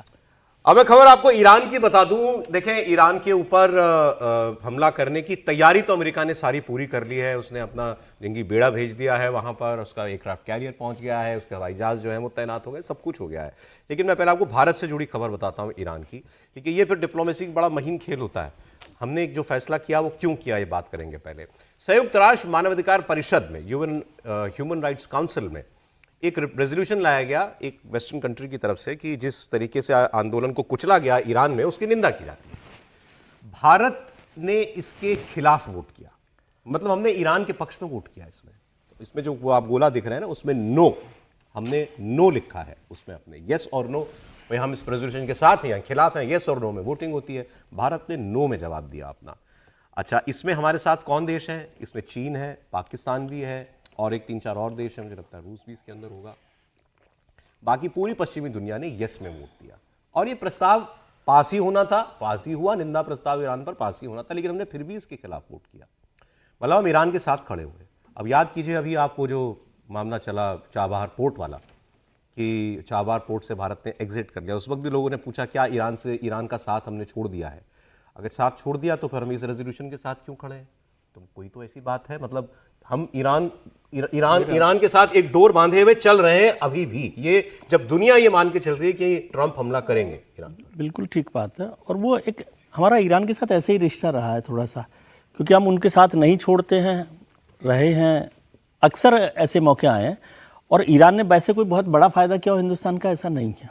यदि चाबहार पोर्ट को देख लें, उससे पहले जो गैस पाइपलाइन थी वो भी हमें उस तरह से विड्रॉ करना पड़ा, उसमें से निकलना पड़ा है। लेकिन भारत ईरान के साथ एक जो सांस्कृतिक रिश्ते हैं उसकी दुहाई देते हुए, एक छोटी सी बात कह दूं सर, क्या इसका मतलब ये है कि हमारी असेसमेंट ये है कि ईरान में खामनेई सरकार कहीं नहीं जा रही? वो कहीं नहीं जा रही, वही है उसका डिप्लोमेटिक तरीका, वही है। और फिर वो जो माइनॉरिटी कम्युनिटी है उसके साथ भी खड़ा रहना चाहती है, क्योंकि उसको लगता है कि खामनेई के खिलाफ खड़ा होना भी एक अलग तरीके की राजनीतिक जंग है। खामनेई ने मदद भी मांगी थी, जैसे अमेरिका की तरफ से धमकाया गया, तो लेकिन ईरान के साथ हम लोग साथ ही खड़े रहे हैं अक्सर। 90% इनके राजदूत ने भारत को धन्यवाद भी दिया। मतलब हम ये मान के चल रहे हैं कि भाई खामनेई सरकार रिजीम चेंज नहीं हो रहा है ईरान के अंदर। और ये जो हो रहा है वो ईरान के इंटरनल अफेयर्स में एक हस्तक्षेप है, और ये अमेरिका की आदत है, दूसरी वेस्टर्न पावर्स की भी। वो किसी दिन हमारे इंटरनल अफेयर्स में हमेशा दखल देते रहते हैं। हमारे यहाँ माइनॉरिटी पर क्या हो रहा है इसको लेकर के उनके यहाँ से रिपोर्ट्स तैयार होती रहती हैं। तो भारत ये मान के ये जवाब दे रहा है, इसने ये भारत ने अभी जो नो इस रेजोल्यूशन पर वोट किया, ये मान के दे रहा है। एक बहुत सैद्धांतिक लाइन भी है कि आप इंटरनल अफेयर्स और उसको अमेरिका रूस की लाइन को भी देख लेना कि हम रूस के साथ खड़े कितनी बार लोगों ने ऐसे सर, लेकिन जो वहां अपराइजिंग थी वो पॉपुलर अपराइजिंग थी और उसमें हजारों लोग मारे गए। देखिए उसमें 3 आंकड़े आए हैं सौरभ भाई। लेकिन पहला आंकड़ा है ईरान की तरफ से कि 3100 लोग वहां मरे हैं, पहला आंकड़ा। दूसरा आंकड़ा एक एजेंसी ने दिया है कि 5000 लोग मरे। लेकिन अमेरिका की एजेंसी कह रही है कि 25,000 लोग मरे। अमेरिकी की एजेंसी है वो ह्यूमन राइट न्यूज एजेंसी जो है, जिसने 5000 कहा है, 4700 सिविलियन मरने की बात कही है। तो ट्रंप ने मरवा दी है ना सबको। सड़क पर उतरो, 8 बजे सड़क पर आओ, 6 बजे सड़क पर आओ। रजा पहलवी बैठे हुए अमेरिका में, ट्रंप तो बाद में आए, लोग पहले, तब नहीं मारा जा रहा। वैसे इसका एक पॉलिटिकल कंट्राडिक्शन ये है कि यहाँ पर बुर्का हटाओ अभियान चलाओ, वहाँ जो बुर्का हटा रहे हैं उनके साथ मत खड़ो। उनके साथ मत खड़ो, बिल्कुल सही। मतलब ये सरकार जिन फैक्टर्स को ध्यान में रख के करती है फैसला, वो हम लोग बात कर रहे हैं। तो वो उसमें वो आपने वही बताया ना कि मतलब हम ये देख रहे हैं कि ईरान वो ठीक है, जो अभी ईरान में जो सत्ता में है वो है। दूसरी तरफ रूस के खिलाफ हम नहीं जा, दूसरा रूस के साथ भी हम खड़े हैं। अमेरिका और रूस में से यदि रूस ईरान के साथ खड़ा, तो इसलिए ट्रंप ने तैयारी पूरी कर ली ईरान पर हमला करने की, लेकिन क्या ईरान पर हमला करने का इरादा बना पाएंगे? उसके आगे सबसे बड़ी अड़चन ईरान का अपना रुख है, क्योंकि ये बात अब दुनिया जानती है और शायद ट्रंप और नेतन्याहू सबसे अच्छे से जानते हैं कि ये कोई वो वेनेजुएला वाला मामला नहीं है कि आप उसके घर में घुसें और उसे उठा के ले आएं और वहां पर एक मिसाइल ना चले, एक रॉकेट ना चले, एक बम ना चले। यहाँ ईरान जो है वो बता चुका है पिछले साल जून में कि उसके पास इतनी ताकत है कि आप ठीक है उसके यहाँ पर खूब हमले कर लेंगे, आप खूब नुकसान भी कर देंगे, लेकिन नुकसान वो भी आपको पहुंचा सकता है। इजराइल के अंदर कई शहरों में जिस तरीके से उसकी मिसाइलें जाके गिरी, इजराइल का अपना एयर डिफेंस सिस्टम, अमेरिका का एयर डिफेंस सिस्टम वहां लगे होने के बावजूद वो सब ईरान ने दिखा दिया। फिर अमेरिका के एक बेस पर भी उसने मिसाइल हमला करके बता दिया था कि अभी तो हम सांकेतिक कर रहे हैं, लेकिन हम चाहते तो इससे ज्यादा कर सकते थे। तो ये हकीकत दिखाई दे रही है। जून से अब ये 7-8 महीने में ईरान ने अपनी ताकत खूब बढ़ा ली है। ये बात अमेरिका के डिफेंस एक्सपर्ट खुद बता रहे हैं। उनका कहना है कि पिछले साल जून के बाद लगातार ईरान ने अपने मिसाइल प्रोडक्शन पर काम किया और उसके बाद हाइपरसोनिक मिसाइल्स भी हैं, अलग अलग रेंजेस की मिसाइल्स हैं, अलग अलग किस्म की मिसाइल हैं, और वो उनको बहुत तेजी के साथ बना रहा है। और ये बात हम जानते हैं, इसीलिए एक बहुत शॉर्ट ऑपरेशन में ईरान को नुकसान पहुंचा दिया जाएगा, ये मुमकिन नहीं है। ये अमेरिका को समझना चाहिए। दूसरी बात, ईरान जो कह चुका है कि अगर अब की बार जंग हुई तो वो कोई छोटी जंग नहीं होगी, फिर वो ऑल आउट वॉर होगी। ये भी एक बड़ी चेतावनी है इजराइल और अमेरिका को। And they also are prepared for how to respond more quickly, I think, offensively. So I think they are far more capable right now. And from all we can understand, after the first attack much of their missile production capacity had already foreseen this possibility of this war, so it was already in protected areas, and it continued to produce even during that time. And now all the months since June of last year, we can imagine that their production capacity has probably continued on and probably accelerated to the extent that they could get the resources and the supplies, et cetera. I think that their missile capacity of the kind that succeeds will be higher. ये तो बात हुई Iran की ताकत की। अब इनके एक बहुत सीनियर एनालिस्ट ने जो दुनिया की खबरों पर बात करते हैं, पढ़ते हैं, उन्होंने बताया कि आप हमला करके हासिल क्या करेंगे अगर ईरान पर हमला कर भी दिया तो? क्या आप खमेनी को मार देंगे? क्या आप खमेनी की सरकार गिरा देंगे?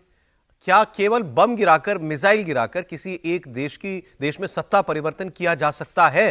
तो उनका जवाब था बिल्कुल नहीं। तो फिर ईरान पर हमला करके अमेरिका को मिलेगा क्या? All of that military force to effect regime change in Iran. The fact is the regime is in place, and there's no way all that air power that we have in the region can topple the regime. मतलब sir इस हमले का कोई वो नहीं है, मतलब हासिल कुछ नहीं है। अमेरिका क्या है, साइकोलॉजिकल वॉरफेयर चला रहा है। अमेरिका की सेना आ रही है, अमेरिका के जंगी युद्धपोत पहुंच गए मिडिल ईस्ट में, उसके लड़ाकू विमान पहुंच गए। ये खबर आपने देखी होगी कि खामेनाई की हत्या करवा देगा अमेरिका। ये खबर देखी होगी कि 20 लोगों के साथ अपने बेटे को लेकर के खामेनाई देश छोड़ने को तैयार है, भाग के रूस चले जाएंगे। ये सब साइकोलॉजिकल वॉरफेयर है। अमेरिका को पता है कि वो ग्राउंड पर जाकर के ईरान में लड़ाई नहीं लड़ सकता है। वेनेजुएला उसका बैकयार्ड जिसको वो बोलता है वो है। वेस्टर्न हेमिस्फीयर की बात अलग है। वो एशिया में आकर के ग्राउंड पर लड़ाई नहीं लड़ सकता है। उसने फोर्डो, नतांज और इस्फहान में 3 जगह उसने बम गिराए थे B-2 बॉम्बर से। वो बम गिरा सकता है, लेकिन उससे न रिजीम चेंज होगा और न उससे वहां खामेनाई मारा जा रहा है। तो ये चीजें साइकोलॉजिकल वॉरफेयर का हिस्सा है। अमेरिका डरा रहा है कि किसी तरह से खामेनाई देश छोड़ करके भाग जाए।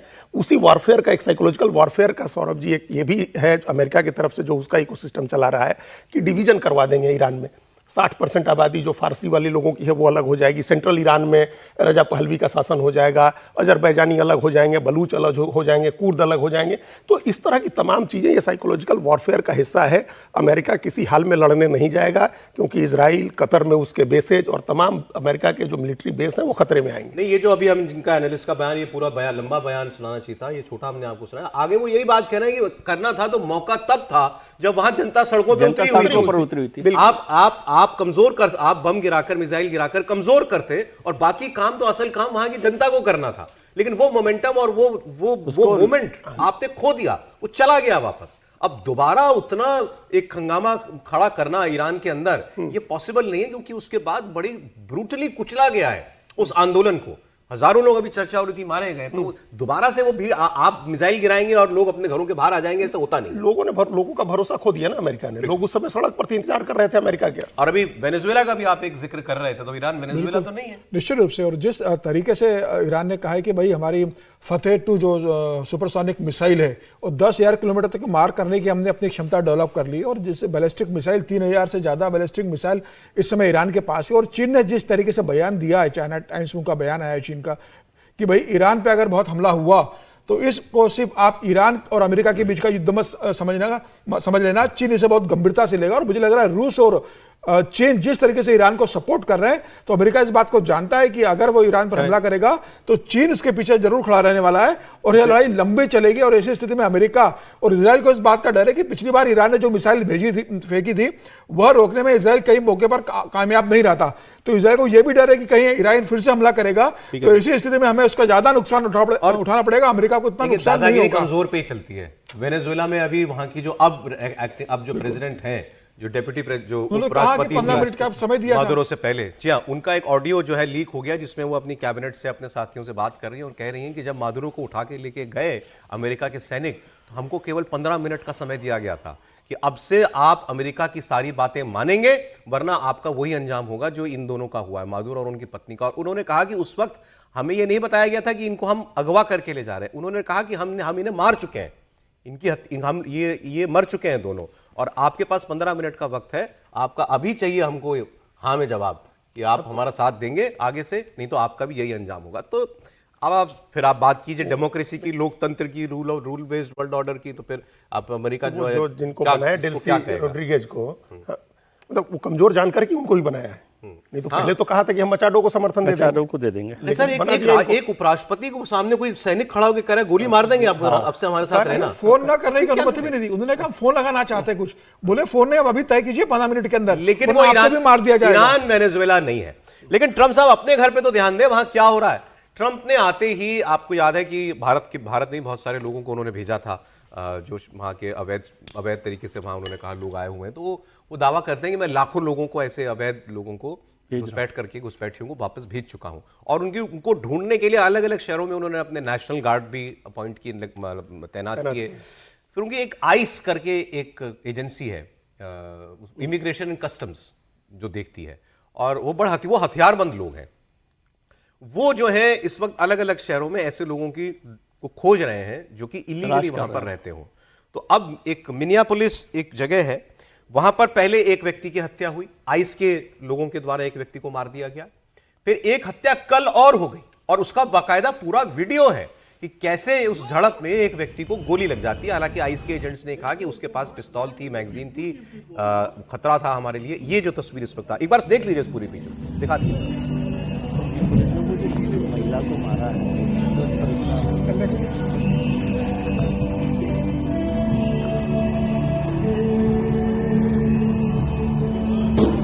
ये देखिए,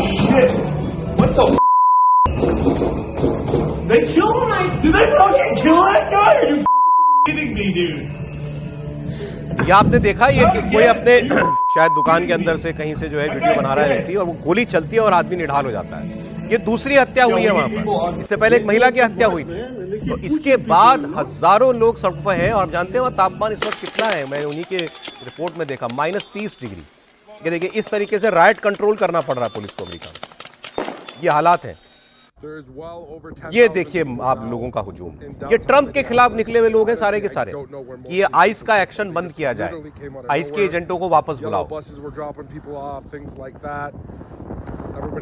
लेकिन ट्रंप ने इस सब के आगे एक बड़ा सख्त रुख रखा हुआ है, उनको नहीं फर्क पड़ता। ऐसे प्रोटेस्ट और शहरों में भी जो है वो हो चुके हैं, लेकिन वो तो उन राज्यों में भी जहां उनका गवर्नर नहीं है, मतलब रिपब्लिकन पार्टी का, वहां पर भी वो जो है नेशनल गार्ड्स और आइस की तैनाती लगातार करते जा रहे हैं। तो वो एक देश के अंदर एक फ्रंट जो है ट्रंप खोल चुके हैं, लेकिन उस आदमी को परवाह नहीं है इसकी। नहीं, वो ट्रंप खुला जो पूरा का पूरा जो प्रदर्शन हो रहा है, वही एक वजह है कि वो इंटरनेशनल पॉलिटिक्स में एक डोमिनेंस की पॉलिटिक्स करना चाहते हैं कि भाई यहाँ पर, ताकि ये बात ही ना हो ना। आपने, हम लोग यहाँ पर चर्चा कर रहे हैं आधा घंटे, ट्रंप की विदेश नीति पर चर्चा हो रही है कि ईरान में क्या कर रहे हैं, वेनेजुएला में क्या कर रहे हैं, क्या नहीं कर रहे हैं। मिनियापोलिस पर तो कम चर्चा होती ना, और वहाँ पर भी इस बात पर बहस हो कि भाई एक बड़ा, अभी भी 2 दिन पहले एक रिपब्लिकन के वो थे सेनेट, हिंदुस्तानी रहे थे, वो अब अमेरिकन सिटीजन हो गई हैं, तो उनसे बात हो रही थी, तो उन्होंने कहा कि भाई वो ऐसा एक नेशनलिस्टिक फर्वर के साथ माहौल बनाने में लगे हुए हैं कि कोई सुनने को तैयार नहीं है। जो इंटरनेशनल में जो अमेरिका के खिलाफ एक माहौल बन रहा है उसको लेकर भी, और जैसे मिनियापोलिस की पहली वाली घटना पर मेरी बात हो रही थी उनकी, ये तो आज हुई है, तो उनका उसको लेकर भी प्रदर्शन बहुत हो रहे हैं, लेकिन वो ट्रंप को कमज़ोर नहीं हो रहे, आप ये मान के चले। उन्होंने अब छोड़ दिया रिपब्लिकन पार्टी को भी, लेकिन कह रहे हैं कि उस तरह का माहौल ट्रंप बनाए हुए, हमको यहाँ लग रहा है कि वो बहुत कमज़ोर हो रहे हैं, वो कमज़ोर नहीं हो रहे, वो एक बहुत मजबूत तरीके से। और ये जो ईरान पर बात होती है, वेनेजुएला से उनकी बहुत ताकत बढ़ गई कि देखिए, छोटी घटना है ट्रंप के लिए, ट्रंप के लिए छोटी घटना है। ये इंटरनल पॉलिटिक्स उनको सूट कर रही है, उनको सूट कर रही है। उन्होंने कहा कि हम अवैध प्रवासियों को निकाल कर, और ये जो काम कर रहे हैं लोग, तो हम लोग 2 मर्डर दिखा रहे हैं, रातों में घुस रहे हैं घरों में, महिलाओं को, बच्चों को उठा रहे हैं। आपने वो खबर देखी, 4 साल के बच्चे को स्कूल से आने के बाद गाड़ी में से उसको अरेस्ट कर दिया गया। तो ये ज्यादती जो कर रहे हैं ट्रंप, ये उससे उनको जो व्हाइट सुप्रीमेसी की जो पॉलिटिक्स है, उनकी इमिग्रेंट, एंटी इमिग्रेंट जो पॉलिटिक्स है, ये भी तो क्लियर हो रहा है ना कि यूएन मानवाधिकार परिषद जो ईरान पे बात कर रहा है, वो कितने राजनीतिक प्रभाव, बोर्ड बना लिया, राजनीतिक प्रभाव में है कि अमेरिका में यदि मारो तो वो आंकड़ा नहीं है, और ईरान में मरने वालों का आंकड़ा लेके, और ये इसके बावजूद जो अविजय जी कह रहे हैं ना, वो जो मतलब मानवाधिकार परिषद जिसको बड़ी अच्छी बात की, ईरान में कितने लोग मर रहे हैं इसका ये आंकड़ा उनके पास है, लेकिन अमेरिका के अंदर कितने लोग मर रहे हैं ये आंकड़े पे उनको चर्चा नहीं करनी। मतलब आंख बंद करके आप अमेरिका पे बैठे हुए हो और डबल चश्मा लगा के आप ईरान, समाज में एक पूरी दरार क्रिएट कर चुके हैं ट्रंप अपने देश के अंदर, फिर भी उनको लगता है कि वो अपने देश को मजबूत कर रहे हैं। मैं चीन की बात आपको बताता हूं। चीन में कई बार ऐसी खबरें आती हैं, हमने भी बीच में एक बार बड़ी जोरदार चर्चा चली थी, हमने भी की थी कि शी जिनपिंग गायब हो गए हैं, शी जिनपिंग जो है अब उनका तख्ता पलट होने वाला है। लेकिन अब एक और बड़ी घटना हुई है। ये जो व्यक्ति आप शी जिनपिंग के बगल में खड़ा हुआ देख रहे हैं ना, ये इनके हमसाए थे ऐसा मान लीजिए, और इनको गिरफ्तार कर लिया गया है और इनके ऊपर इस वक्त कार्रवाई चल रही है। इनका नाम है जांग युक्सिया। ये कम्युनिस्ट पार्टी ऑफ चाइना के पॉलिट ब्यूरो के मेंबर थे। केवल 21 मेंबर होते हैं पॉलिट ब्यूरो में और वही पूरा देश चलाता है, उसमें से एक आदमी। उससे बड़ी बात, ये सेंट्रल मिलिट्री कमीशन के वाइस चेयरमैन थे। सेंट्रल मिलिट्री कमीशन का चेयरमैन खुद शी जिनपिंग है, मतलब ये नंबर 2 थे। मतलब मिलिट्री का सबसे सीनियर आदमी, वाइस चेयरमैन मतलब वहां की फौज का सबसे सीनियर, जिसके बाद सीधे शी जिनपिंग है, वो व्यक्ति, उसको गिरफ्तार किया गया है। और शी जिनपिंग 2012 से सत्ता में है, उसके बाद से अब तक इस सेंट्रल मिलिट्री कमीशन में 4 वाइस चेयरमैन सैक किए जा चुके हैं, जिसमें चौथे ये थे। लेकिन ये तो बिल्कुल खासम खास माने जाते थे इनके। और ये जांग युक्सिया के अलावा 17 और सीनियर जनरल्स को अरेस्ट कर लिया है।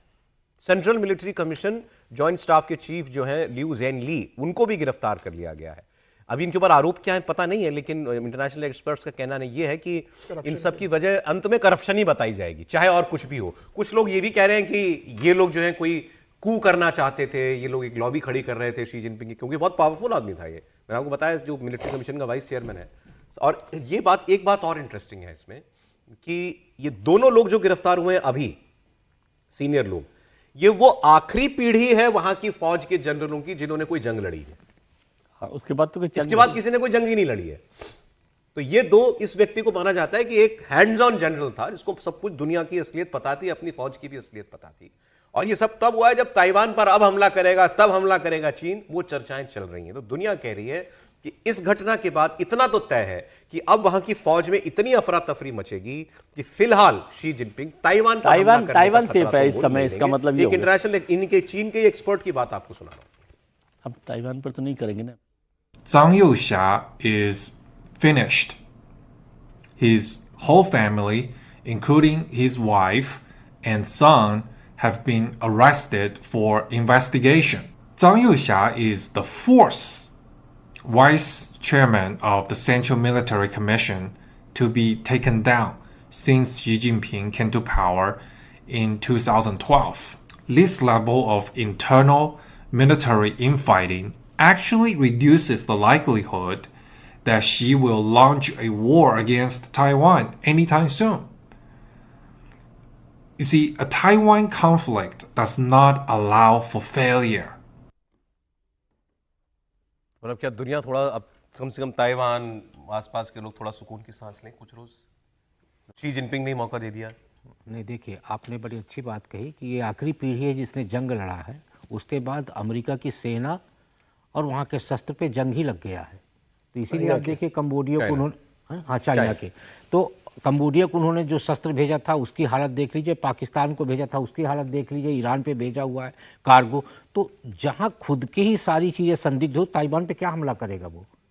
आज तो आंतरिक कलह से खुद ही चाइना भी जूझ रहा है ना, उसके अंदर संदेह है। सेना सबसे महत्वपूर्ण होती है किसी भी देश में, और सेना और सरकार मिलकर राष्ट्र हित और राष्ट्र सुरक्षा का काम करती है। जैसे पाकिस्तान में आप देखिए तो सेना और सरकार के बीच में सामंजस्य नहीं है, सेना सरकार से ऊपर है। और जिनपिंग ने जिसको गिरफ्तार करवाया है वो भी मुझे लगता है, भले ही खुलासा ना हुआ हो और बाद में उन पर कोई आरोप लगा दिया जाए, लेकिन कहीं ना कहीं सेना का अधिकारी शासन पे शासक बनने की कोशिश किया होगा, इसलिए जिनपिंग ने उनको भी सेक करवा दिया कहीं ना कहीं। तो हाँ, आप करिए। नहीं, आप बताइए। मुझे लग रहा है कि सर अभी जिस तरीके से चाइना में 2018 में संविधान संशोधन करके शी जिनपिंग को आजीवन राष्ट्रपति बनने का रास्ता साफ हो गया था। और शी जिनपिंग तो वह व्यक्ति है कि जो चाइना के अंदर तीनों पोस्ट को होल्ड करते हैं।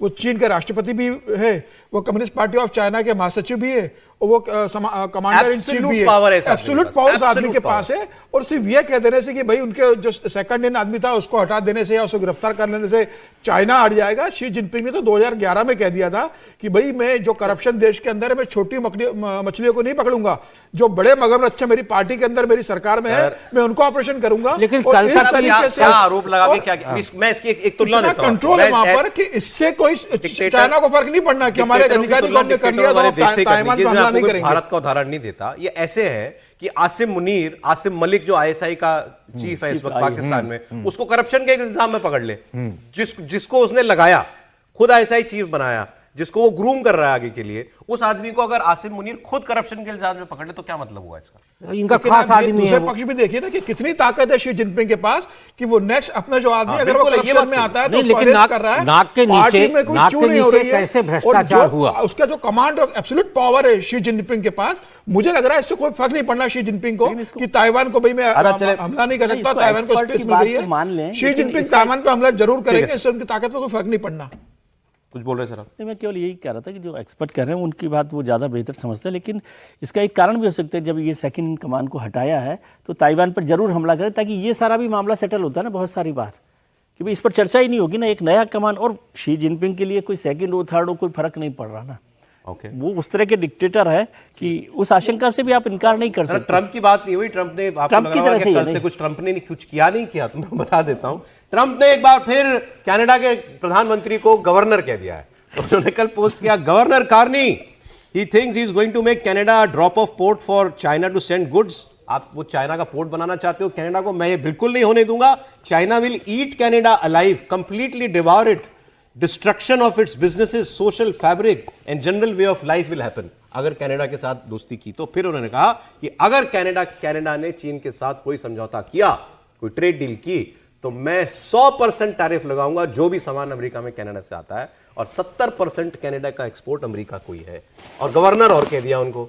लेकिन 80% बात तो ठीक है। जाकर के अभी तो करके आए ना ट्रेड डील करेंगे क्या? अभी तो गए थे और वो कार्नी अभी अमेरिका में थे और कई चाइना में थे और कई समझौते करके आए हैं वहां से। अब धमकाया डावोस में जो आंखें दिखाई ना कार्नी ने, 2 बार दिखाई डावोस में, उन्होंने 2 बार आंखें दिखाई। उन्होंने पहले भाषण दिया, फिर ट्रंप ने जवाब दिया, उसका भी जवाब दिया फिर कार्नी ने। अब देखिए अब माइक कार्नी इसका क्या जवाब देते हैं और क्या होता है। आज कहानी कुर्सी की में इतना ही। बहुत शुक्रिया अजीत जी, विजय जी, राकेश जी, समीर जी, बहुत धन्यवाद। कल फिर मिलते हैं आपसे, और कल तो आपसे मुलाकात सुबह 6 बजे ही हो जाएगी हमारी, कल गणतंत्र दिवस पर।